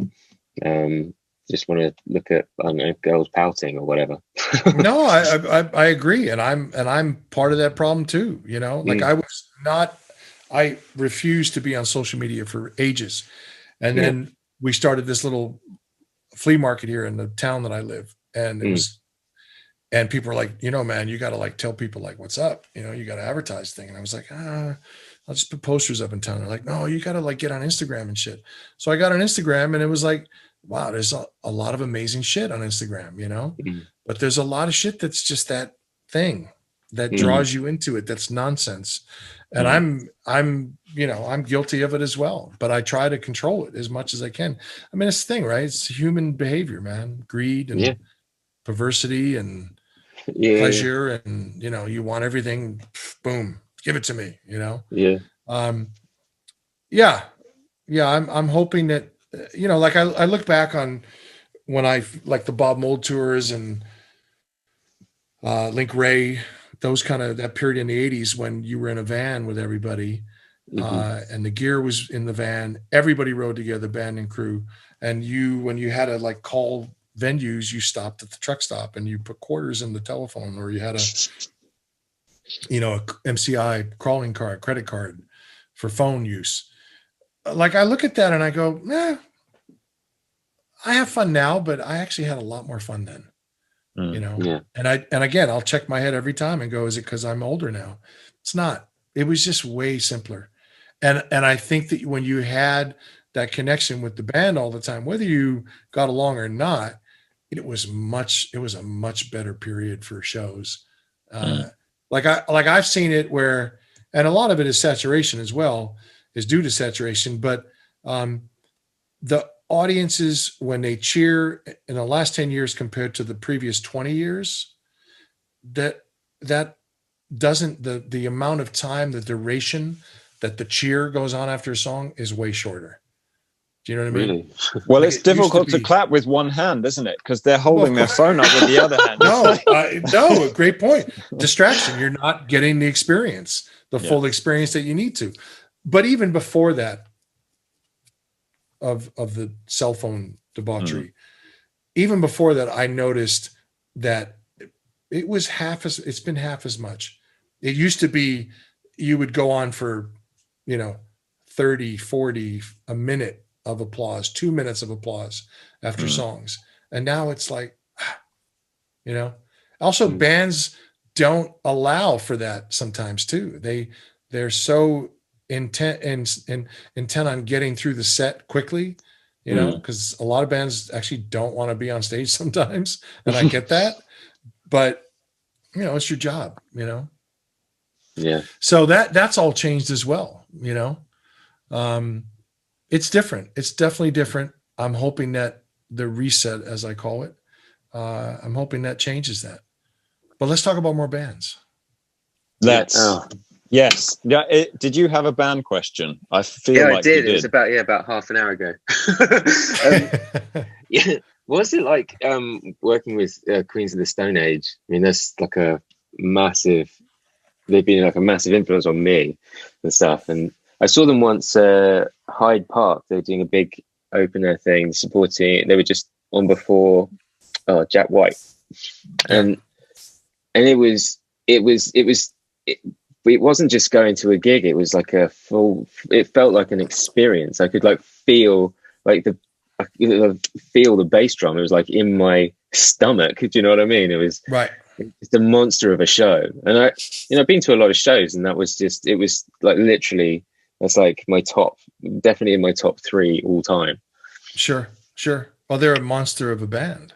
Yeah. You're not wrong. I mean, Steve knows. Steve's been hanging out with us was hanging out with us for a while, and oh man, I don't work with him anymore. But another one where good amount of time with them, and very similar to how I grew up in this business, where it was really like there's nobody better on stage. You know what I mean? Like it's just pure rock and roll shit. It's just, but at the same time, for me, as I've gotten into the bigger productions and as they've gotten onto a bigger stage, they want to, and I've said this elsewhere, they want to be that big production band. They want to taste it a little bit and check it out and try it out. And they haven't found that yet, as far as I'm concerned. Right. Because they are such a special band, it's going to take a special person or a group of people to work with them to have them find their own place that works, on the big production side. But when that happens, that's going to be. I'm going to be there front row. Yeah, and it doesn't have to happen either. You know what I mean? It can continue to be like when you saw them at Hyde Park, and that's the beauty of that band. That beauty of that band is twofold. They are so unique in their writing, right, and arranging, but their playing is just like you can't. Phenomenal. Yeah, you just can't. You can't, and sometimes it works in a venue, and sometimes it doesn't work in a venue because sometimes the venue is not the right venue to harness or present that kind of power. You know what I mean? Yeah. But for the most part, their shows are legendary. Do you remember, we were talking about, I can't remember, Matt, whether you were in the room or not, but James and I were talking about the show that you did in Bournemouth. And it wasn't a very big venue. And I think Josh had back problems or something, and they had said to him it wasn't really a good idea to go and do the show. But anyway, there's loads of stuff that went on, and vodka bottles got thrown into the crowd, and the guy from the venue was coming and giving you a hard time because there were glass bottles of vodka being thrown into the crowd by Josh. But that's kind of that's just whatever. That's Queens being Queens, right? But the thing I stood with Hutch, right? Yeah. At front of house. Yeah. And really, I felt like the skin was peeling off of my face, and you could go like going to the back of my skull. Yeah. It was like this. It was like an explosion. So powerful. And there, maybe it was because they were, at a low ebb and frustration and whatever, but it was just like this thing punching through your body. It was absolutely extraordinary, incredible. Yeah. I feel so fortunate to have been along for the ride on that. Hutch was the fifth Beatle of that band too, I mean, yeah, he's as much a part of Queens as anybody, and when you have that available to you, and that's what I was saying about, like, sometimes it works, sometimes it doesn't. Sometimes the venue doesn't allow for that experience to come to light. Mm. Sometimes it does, and that's a whole nother discussion of physics and approach to your production. But yeah, no, dude, there's nobody, I mean, Nails to me is pretty amazing as well. That's sort of a different thing, because it's much more calculated. I was going to say careful and calculated are the two words. It's much more calculated, but unbelievably powerful. Like you don't want to follow any of those bands. If you're on a festival stage, you don't want to follow anybody like that. Rage is one of those bands as well. Obviously. But no, Queens are, man, they're so unique. And sometimes, I feel like with Queens, like, the Queens want to be like any band of that, or any band, I guess. I don't know. Maybe XTC was a different story, but, everybody wants to be the biggest band in the world, right? Mm-hmm. I think just because it equals money and fame and ego and whatever. But, and I think Queens is probably like that. I can't tell for sure, but sometimes I want them to be in just the Bournemouth thing. You know what I mean? Yeah. Because I also found after doing this for so long that some bands don't translate as well as others in different rooms, different size spaces, and some bands don't necessarily, some bands are great on record, but are horrible live, and it's just the nature of whatever it is. I don't, I can't explain it, but you know what I mean? You've gone to shows where you go, oh, they're just not great, Someone who I got to see in a tiny club it's Matt. Do you know the Water Rats? I don't know even whether it's still there. Okay, so I saw John Spencer Blues Explosion at the Water Rats in '97, I want to say. Yeah. And it was amazing. It was really, really cool. Small place. Small club, yeah. I guess maybe max. And then they 200. went to a bigger stage and they sucked. And I saw them at Brixton Academy, which is not an enormous place, but I saw them there, and it was just like these cartoon characters standing on the stage. Right. And it was just flat. Really very strange. And I've seen that was an off. I was going to say, sorry to interrupt, but I was going to say, maybe that was an off night for them, because Brixton would be the biggest room they should play. Yeah, I think so. They toured with us with Beastie Boys for a long time. Okay. And they were amazing. They were amazing. But saying, I mean, there's so many bands like that where it's like, Link Ray wouldn't translate on a stadium stage. You know what I mean? As big as that sound is, it still wouldn't translate. It's not meant to be in that place. And another New Yorker who has clearly translated to big stage, and I think he hung around with, I don't know whether Beasties, but certainly the Blues Explosion, was Beck. What kind of stage was he at? What kind of stage was he at in his career when you were working with him? I covered for somebody. Okay. And I only did a few gigs, and we played in England and Europe and Ireland, maybe, I forget, but only a few gigs, and they were festival stages. See, again, I didn't like he's a good example for me personally. I didn't find that it translated well outdoors. And that's another thing too, right. is you can also, like, I'm very space specific on a lot of this stuff, but it also is, to me, Beck translates better in an indoor arena than he does on a festival stage. Okay. You know, I don't think I've ever seen him in any venue. So I was making assumptions, clearly wrong assumptions. What, you've only seen him outdoors? I've never seen him in any. Got it. Nowhere. I mean, 80 million fans will say different than me, but I don't know. And that's part of that audience thing, that response and that duration of the applause. That's all part of that. If it's in a venue that doesn't adhere to what they're doing, then you're not going to have that, because people are confused. You know what I mean? The audience is confused. But again, we're greedy, so we just go where we think we should go, you know? Yeah. If you pay me to be there, I'll be there. Right. And I get it. It is what it is, but I don't know.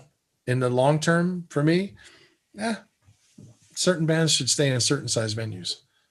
Well, this has got to be, I'm throwing darts in the dark here, literally in the dark, because it's nighttime outside. Pearl Jam, they always sounded like a band that should be playing huge places. But have you got to hear them in a small club? How are they in a small? No. I imagine they just blow the doors off if they were in a. No, I imagine they're great in a small club. But yeah, their writing and their sound is definitely stadium thing. But you also have a frontman that's, a Springsteen type character. You know what I mean? It's the same. Like, to me, it's the same with Foo Fighters. Like, Foo Fighters I'd much rather see them in a smaller place, but they can do the stadium because of Dave Grohl. You have a frontman that's so good at what they know what they're doing.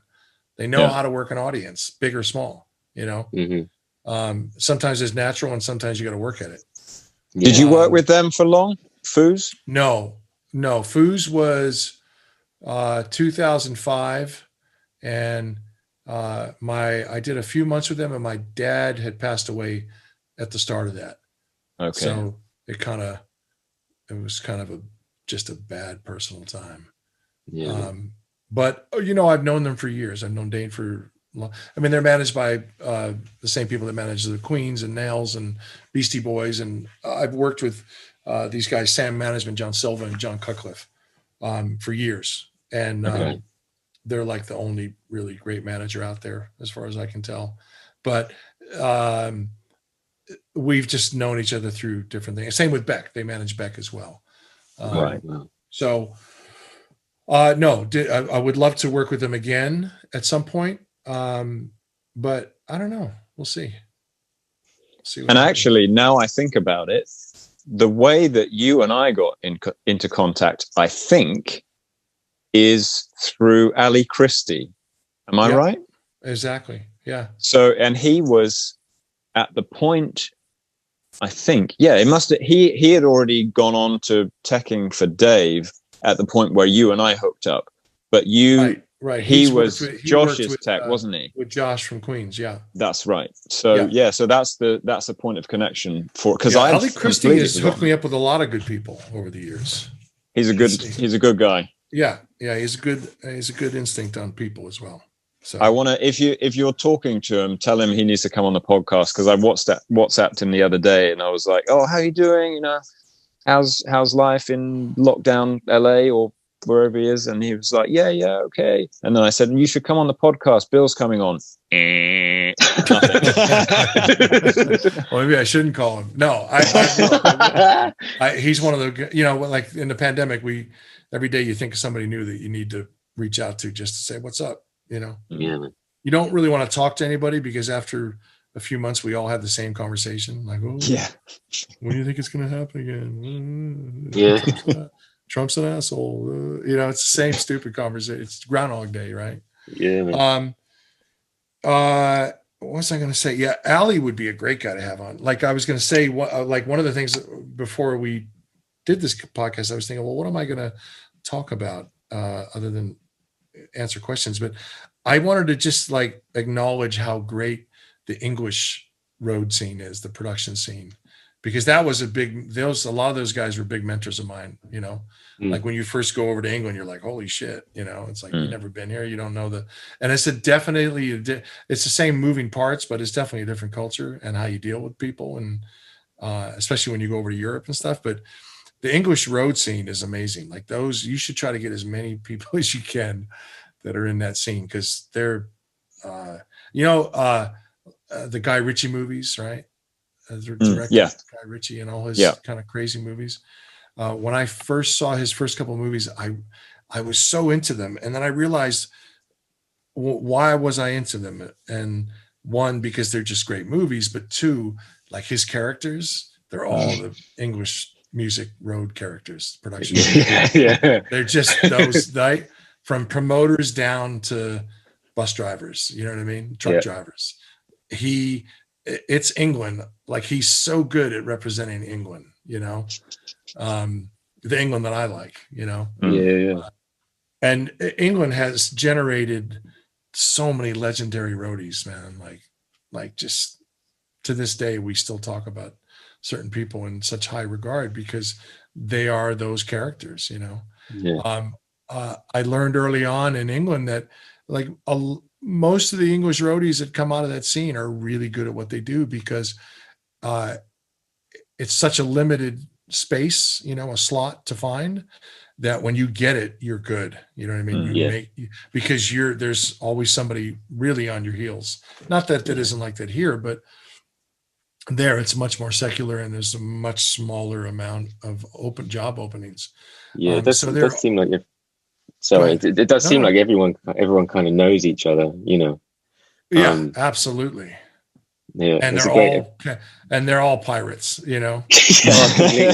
There's a great friend of mine. He sadly passed away about over a year ago. A guy called Alan Rogan, who was sure. Did you know Alan? No, but legendary. I mean, he who he hasn't tech for is just like Ronnie Wood, Pete Townsend, you know, like AC/DC, all these bands. But Townsend, correct me if I'm wrong, Townsend was like for a long time. Decades. I mean, the Townsend was, they all up to, I mean, he was still working for him when he was, you know, on his deathbed, really. Yeah. He was literally, he sorted everybody out, like worked for the Eagles. And he was full of stories. And he was literally, he'd come into the workshop or wherever I met him. And, there would just be story after story after story after story. And one time he said he was working, I can't remember what band it was, but he was working with them and he used to get sent out to pick up all the drugs. Right. And he said that there's a motorway that goes into London called the M40. And then there's a bit that you come off it and there's a roundabout that as you peel off and it's got a little lay-by there.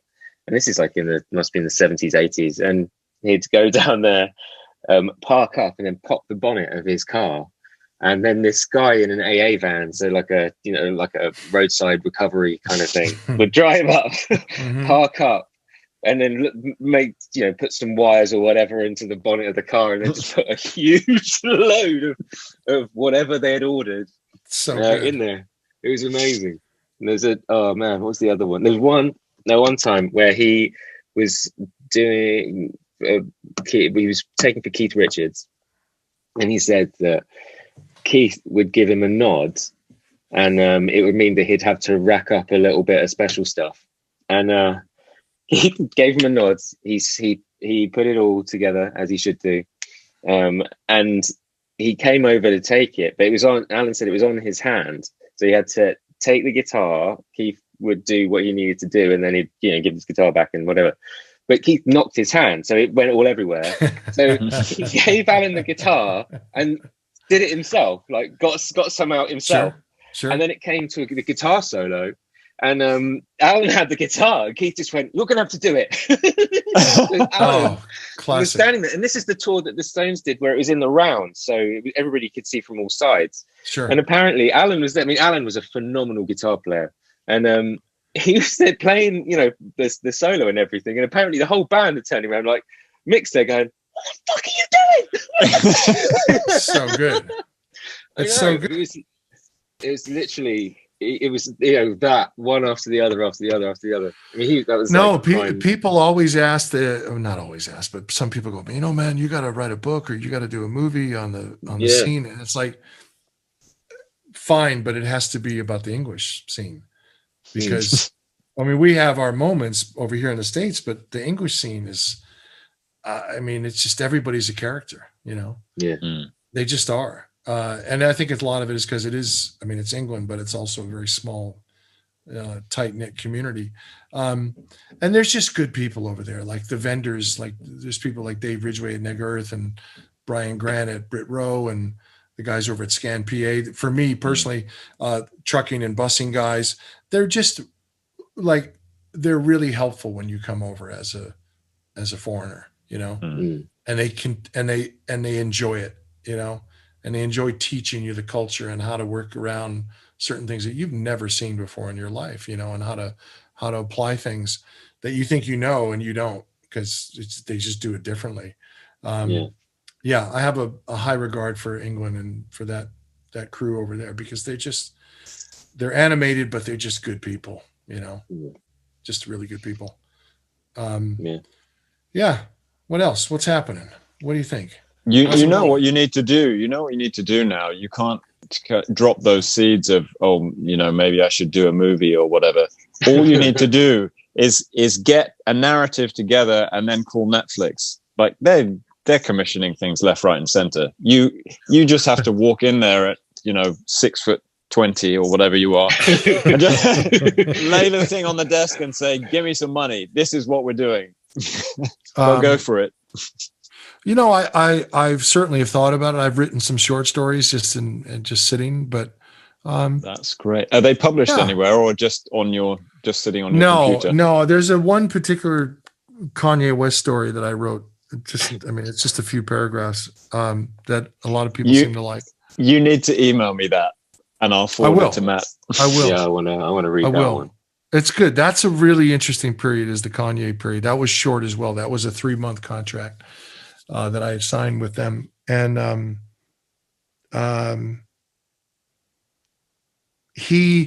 wasn't the production manager. I was brought in to help him pay back a lot of money that he owed to a promoter. And you were the bank manager.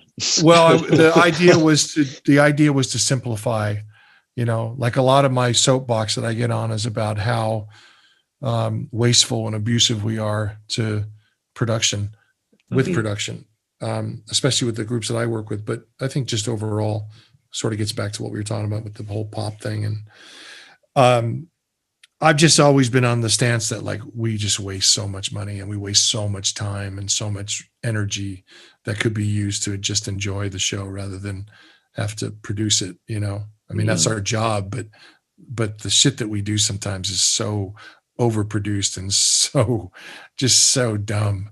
And people in Kanye's business manager camp were aware of my stance on things. And although I never worked really in that hip hop R&B scene,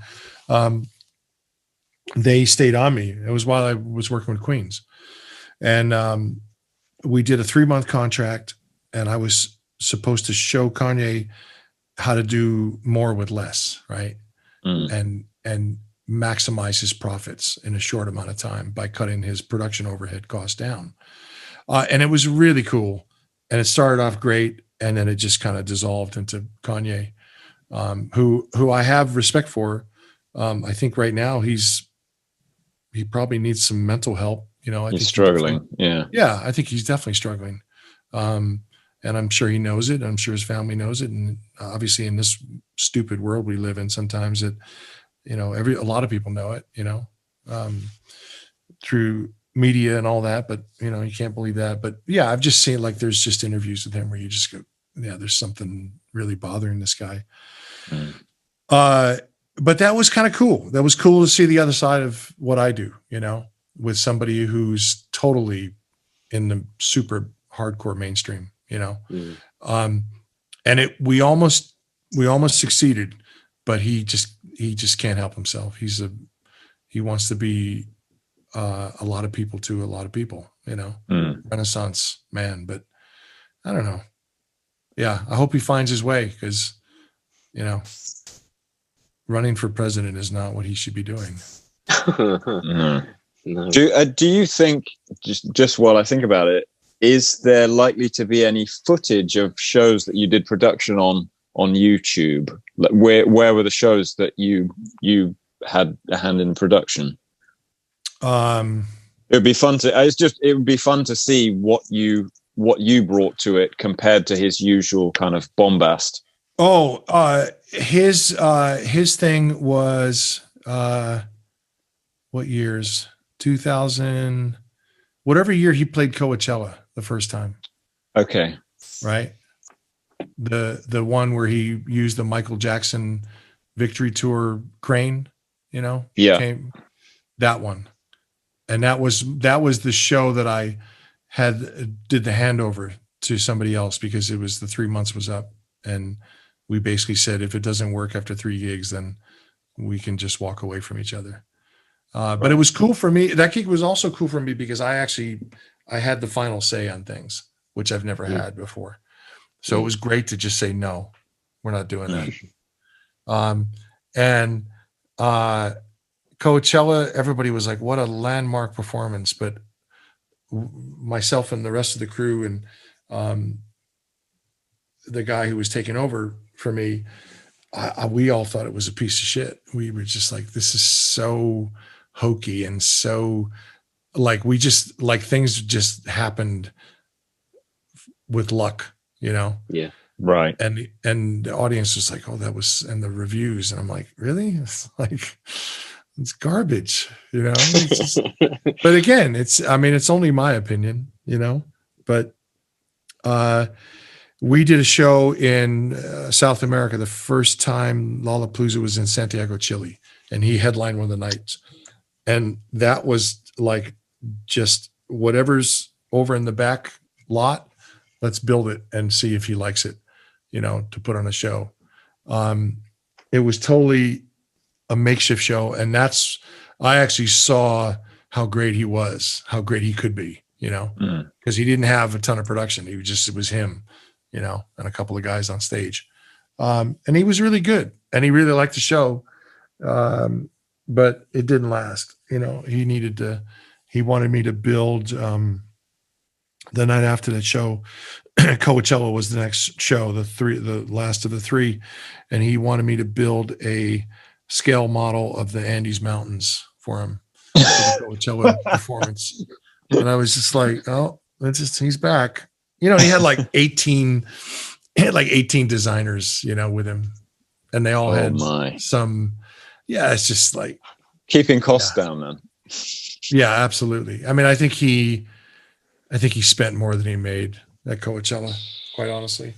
And that's just bad business, you know. It's one thing if you're trying to make a statement, but you know, again, it gets back to all this stuff I've been talking about. It's like, it's okay if you don't have it that day. You'll get by and the audience will love you, you know. Let's just take it a little slower. You know what I mean? And that's the problem. It's a problem with all this shit. Some people do it really good out the box, and most people struggle. And then they're bummed out because they don't have any money after the show. And you're like, I don't want to tell you I told you so, but I told you so. You know, and that's an issue. That's a problem. You know, I've certainly personally got into problems with that whole scheme. And I don't say it to be spiteful. I just say it to like go, you know, I shouldn't be the one telling you this. You know, it should be your manager that tells you this. You know, you can certainly ask me and I will tell you. But if you're relying on the manager and he gave you the wrong info, then he's not the right manager for you. You know. Have you ever had any shows? It could be from anywhere in your career where the wheels have begun to come off, and you know you've found yourself grinding along the highway on the belly with no wheels left. Have you ever had any experiences like that? I hope that you haven't, but I fear that you have. Kanye could sort of be considered that, but it was such a finite contract that it didn't matter. Right. It was more disappointing than anything because I saw that what he was capable of with very little, you know. It goes back to what I was saying about some of these bands. A lot of these bands just need to rehearse more than anything. Don't bother with the bells and whistles shit, you know. Just rehearse and learn how to write a set list. He was like that, and subsequently the wheels were coming off. Who else?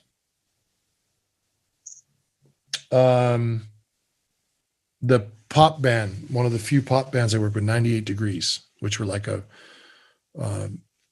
rookie version of minor league version of NSYNC when all that shit was going on. Backstreet Boys. Wow. And a friend of mine had asked me to come in and help them because they needed some help. And again, not my thing, but a good friend of mine. So I helped him, and I really enjoyed the people because they were really honest people and they were kids, but they were part of of that mainstream machine of lawyers who become managers who have no business becoming managers. They'd never listened to a record in their life, you know, and taking really nice, honest kids and fucking them up. That was kind of a wheels off the rails kind of thing where you're like, oof, wow.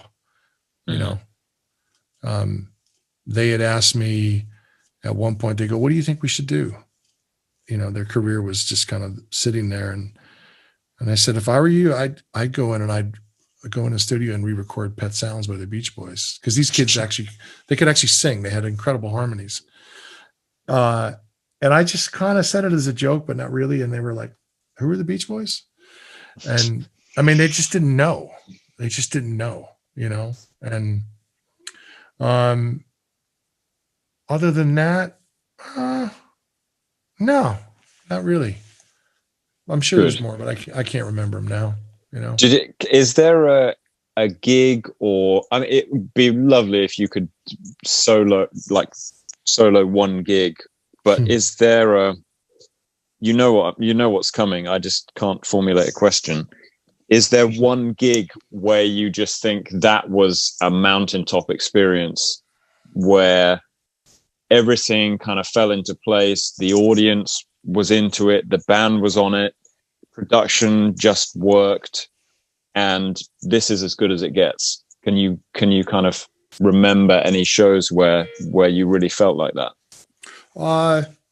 Pretty much all of the Nail shows that I've done, Okay. 90s Nail shows. Those are always epic shows, because there's a band, but a person, Trent Reznor, but the band are very important to this line of thought, thinking.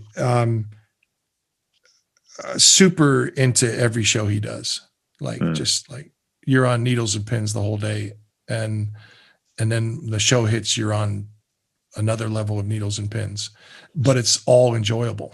You know what I mean? Like you really feel like every night you're working, you're in synergy with everybody, you know? Yeah. Everybody knows, like you don't last if you don't do your part, you know?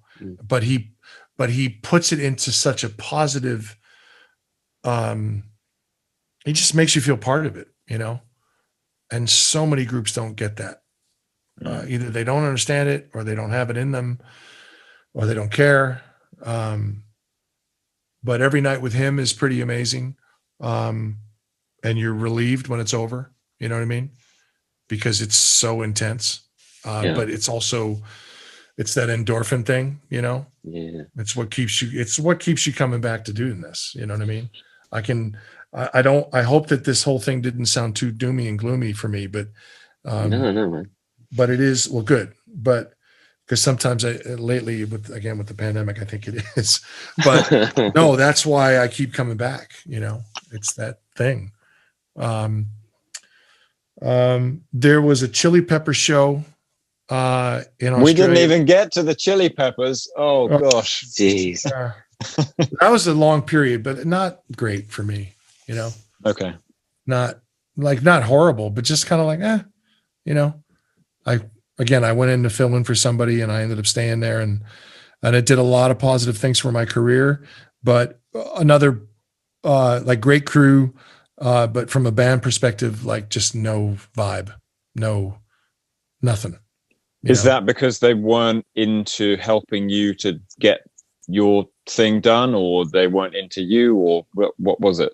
I don't know if they weren't into me. I certainly know we never really talked that much, 8 years and we did some massive, we did the stadium gigs, their first foray into stadiums.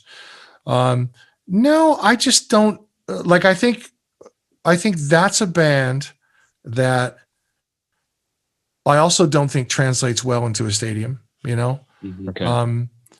Obviously they do stadium business all the time, but for me personally, I'd much rather see them in a smaller venue because they're so animated and unique as personalities as well as musicians that it's just nice to see and hear them in the flesh more than manufactured by electronics. And I don't know. I think that they are really grateful for their success, but I also think that I think they're kind of like, we liked it better when it was in a club, I really believe that, I think they definitely get off on the large space and obviously the cash and the lifestyle it affords them now. But I don't know. I think bands like that are kind of like, they just started off to play, as friends and as people. And I mean, I think any band, unless you're like a pop artist, I think any band that has drums and guitars, I think they would all tell you the same thing. They're like, we like the smaller venue. We like the smaller stage where you know what I mean? Because it's that kind of band. You need to be next to each other. You need to sweat with each other. You need to hear the dude's cymbals in your face. You need to feel his kick drum, Same with guitar amps. Like you talked earlier about taking amps off the stage for the visual part of it. I think that's a lot of it too, is people just go, fuck man, I want to feel this amp again. It's like with in-ear monitors, there's no way anybody can tell me I think that's destroyed some of the quality of the shows as well for me. I think it lessens the performance, it devalues the performance and the performer's mindset because you're just so separated. Like the Queen show you saw in Bournemouth, they were probably not in ears. No, they weren't. No, they weren't. And it was pile driving on stage always. But it was the same with Bob Mould, Bob Mould had the volume that Bob Mould had on stage and in the venues, especially with me mixing. It was that My Bloody Valentine thing, that hypnotic state, you know what I mean? Like that's part of it. It's definitely probably damaging your hearing, but it's also that it's part of that experience. I mean, that's the hypnotic state. That's what everybody wants, That's the beauty of it. Sorry, I lost my train of thought there. The Peppers. We were talking about the kind of Mountaintop show. Oh, well, there was a Peppers show. They were doing stadiums in Australia, and during the setup at the stadium in Adelaide, the one of the roof joists snapped. Right, there was a bad truss piece that had been broken and re-welded by the company that supplied it. And when you do that, you just throw shit out. You never re-weld it, but somebody did. And as we were setting up in the afternoon, the day before the show was supposed to take place, it snapped and there was no way to fix it. And there was no way we were going to do the show outdoors. And luckily, the Adelaide Civic Center was right across the road, like literally 40 feet across from where you were setting up on the main stage outdoors. And the decision was made by the promoter and the band that they would go indoors with the show and play 360, one end of the arena, and no production other than PA and lights, because they were big on video. But to play 360, you couldn't have the screens in back of you. And that show was amazing. Like one of the best shows I've ever seen them do, because they had to play and they didn't have all that shit in their way. There was no pollution, Yeah. And again, that sort of reinforced my whole less is more thing with especially these kind of bands, You know, it's one thing to do production and add to it. Great. I'm all for it. But you got to have the right shit, you know? Yeah. Yeah, that was a show where everybody's like, fuck, this is the best, probably the best Pepper show. And all the crew said the same thing. Audience was ecstatic. The band were into it, but the crew, our crew, everybody unsolicited came up to each other at one point and went, fuck, that was amazing. After doing like many, many shows with, you know, every bell and whistle video gag you could have. Mm. Everybody unsolicited said, wow, that was amazing. And that has a lot of weight with me. You know what I mean? That tells you that, like, yeah, maybe we're not doing it right, you know? Anyhow, what else? Well, I mean, we're coming up to sort of the roundup time. Okay. I wish we could. I know. It's just I could literally just sit here. One thing I wanted to ask you actually before we do go is there any bands that you've sort of been hearing recently, like new bands that are kind of coming through, or you know, heard any noises about that you'd recommend? Feel free to say no if not. No, English band called TV Priest. Do you know them? No, I don't. TV Priest. They just got signed to Sub Pop Records. Wicked. And they have a single out that I heard on BBC Six. How about BBC Six? How great is that station? Oh, it's amazing. Yeah. Right? You know, they tried to close it down, and then there was a massive campaign to get it to keep it. Of course they would. Yeah, exactly. Just close down the only thing that's good anymore, right? Yeah, exactly. Yeah, great. Wow, great programming. Unbelievable. And I heard their record on that, and I bought their single because of it, and I bought the forthcoming record in February of 2021. TV Priest. I've been getting insanely into Judas Priest. Not a new band, of course. There's a theme here. Yeah. Well, that's the thing is when I saw the Andy Sneed thing, I was like, holy shit, Andy Sneed. And yeah, the Priest thing, I bought like 10 copies of Rob Halford's book, autographed copies to give out to friends as gifts. Really? Because, you know, like Priest to me, there's a purity to them as well, you know? And they seem like every show that I've seen, they seem like we need to make this the best show we can make it, you know? And again, performance wise, because, you know, they're heavy on production at times, but it's not really, it's not like, it's not real bells and whistles kind of production, you know, it's just kind of bombastic, you know, metal production. Yeah. So they could lose it or not, you know? And, as far as other new stuff, I've been, there's a band in the US called King Buffalo that I really like that are kind of, I don't know. I've been listening to a lot of heavier music lately, you know, which is great. And Maiden, lots of Maiden, lots of Iron Maiden. Like it wasn't until the 40s years that I got into British metal, you know, and when I was growing up, you know, going back to what we talked about earlier, the records that I listened to growing up, Maiden and Priest were big back then, you know, like that's the bands I should have been listening to. Never listened to it. Didn't like it, didn't dislike it. But no, I haven't. You know what's a great record? And I'm looking up here because there's records up there. Good Lord. He's a R&B soul artist, young kid from America. And he put out a record called Texas Sun with another group of, like another band joined together. But Texas Sun, that's a good record to listen to. Beautiful record. Beautiful record. I wish I could remember the kid's name and the band. But Texas Sun's a great single. I don't know. What about you guys? Oh, what's his name? Leon. Yes. Leon Bridges? Yeah. Yes, Leon. exactly. And he did a record with another band, the collaboration. What that?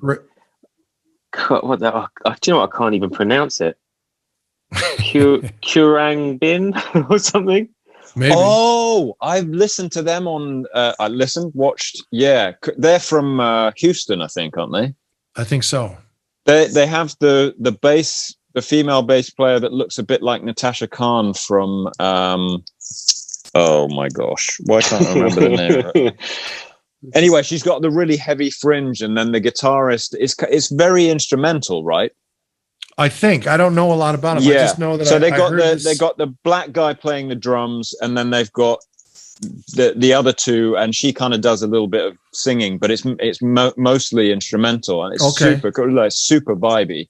Well, yeah, listen to Texas Sun. It's with him singing, and it's really great, like killer single.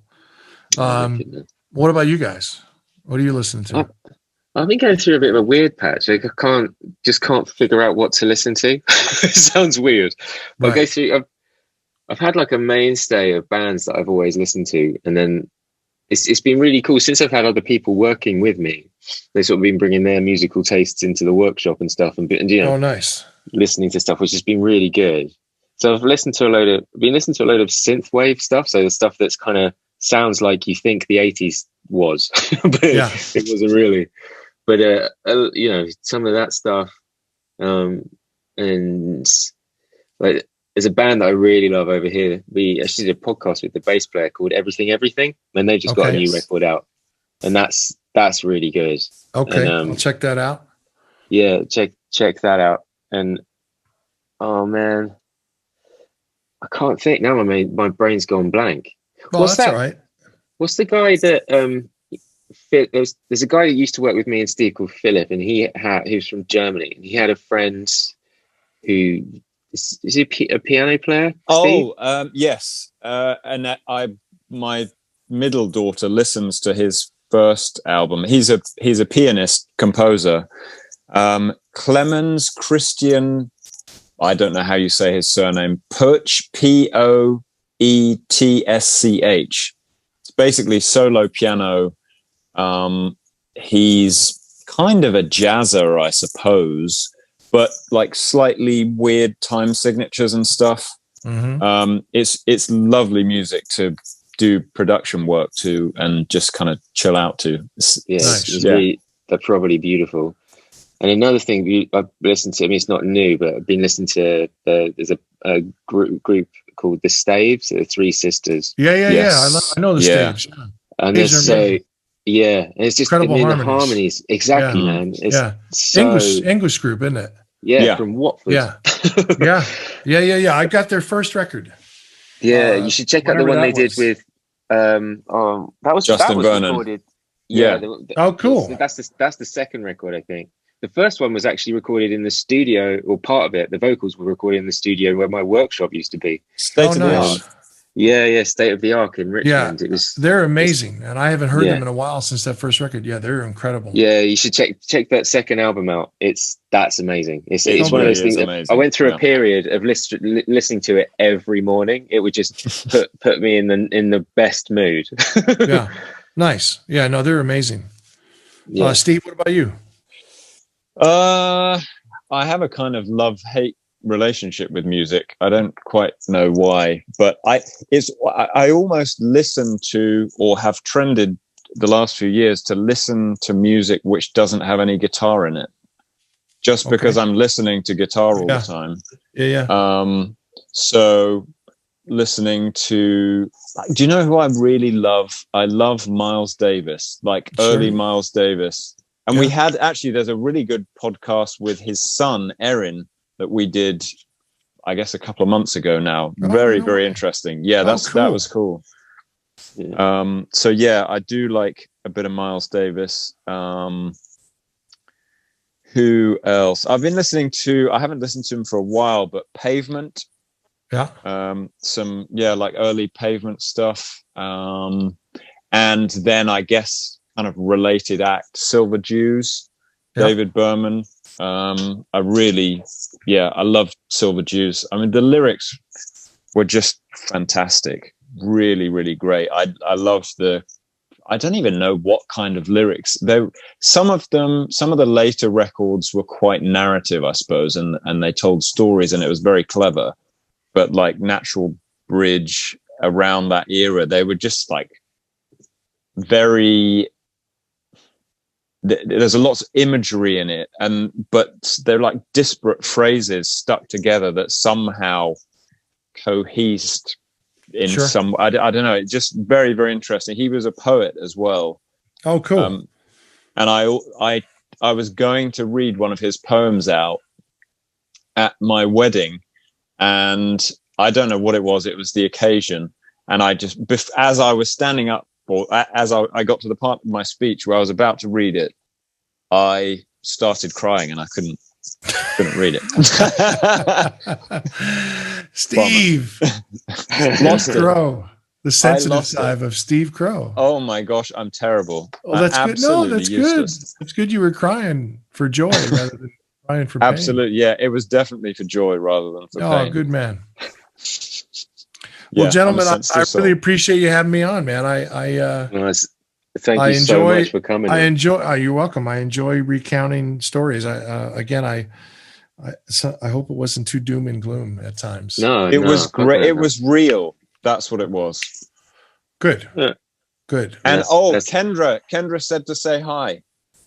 Oh yeah, I told her that I was going to tell the truth about kite base on the podcast, but maybe we'll next leave that for another. We'll leave that for the next episode. Yeah. She's speaking of great records. That's a great record. I can't remember the name of the one that they toured on with us with Nails, but those are two really, talented people. Yes, indeed. Like crazy talented. Yeah. Yeah, there's so much good music out there, right? Mm-hmm. There is. There's a lot of terrible music, but there's also a lot of really good music. There is. So we should be heartened. We should be heartened by that. Oh no, absolutely, man. I think any of my misgivings that I've thought I talked about are basically about that. Is that I just need to learn how to not care about the shitty music anymore. I have to do a better job of filtering the pollution. But yeah, I think right now it's a tough time for a lot of people because you want to learn more about what's going on. So you reach out to the media outlets, but most of it's shitty. So bad. Oh, it's just so nasty. But I'm excited about the election, man. Yeah, absolutely. I think if he gets reelected again, then I know it's definitely fixed. Yeah. Because there's no way, as many people that I find that support him, I know that there's way more people, even in the swing states with the electoral college vote being the one that works. Yeah. I know there's a lot of people that just go, no, my life needs to be better. And this person is not that person, so keep our fingers crossed. We get a new president next week, or next January. We find out, and I'm excited to listen to some Radio 6. I'm gonna go turn that on right now. Yeah, man. Yeah. Thank God for Radio 6. All right, you guys, take care of yourselves. Take care. Man. Great to see you, Bill. Yeah. Same here. Nice see ya. See you guys. Laters.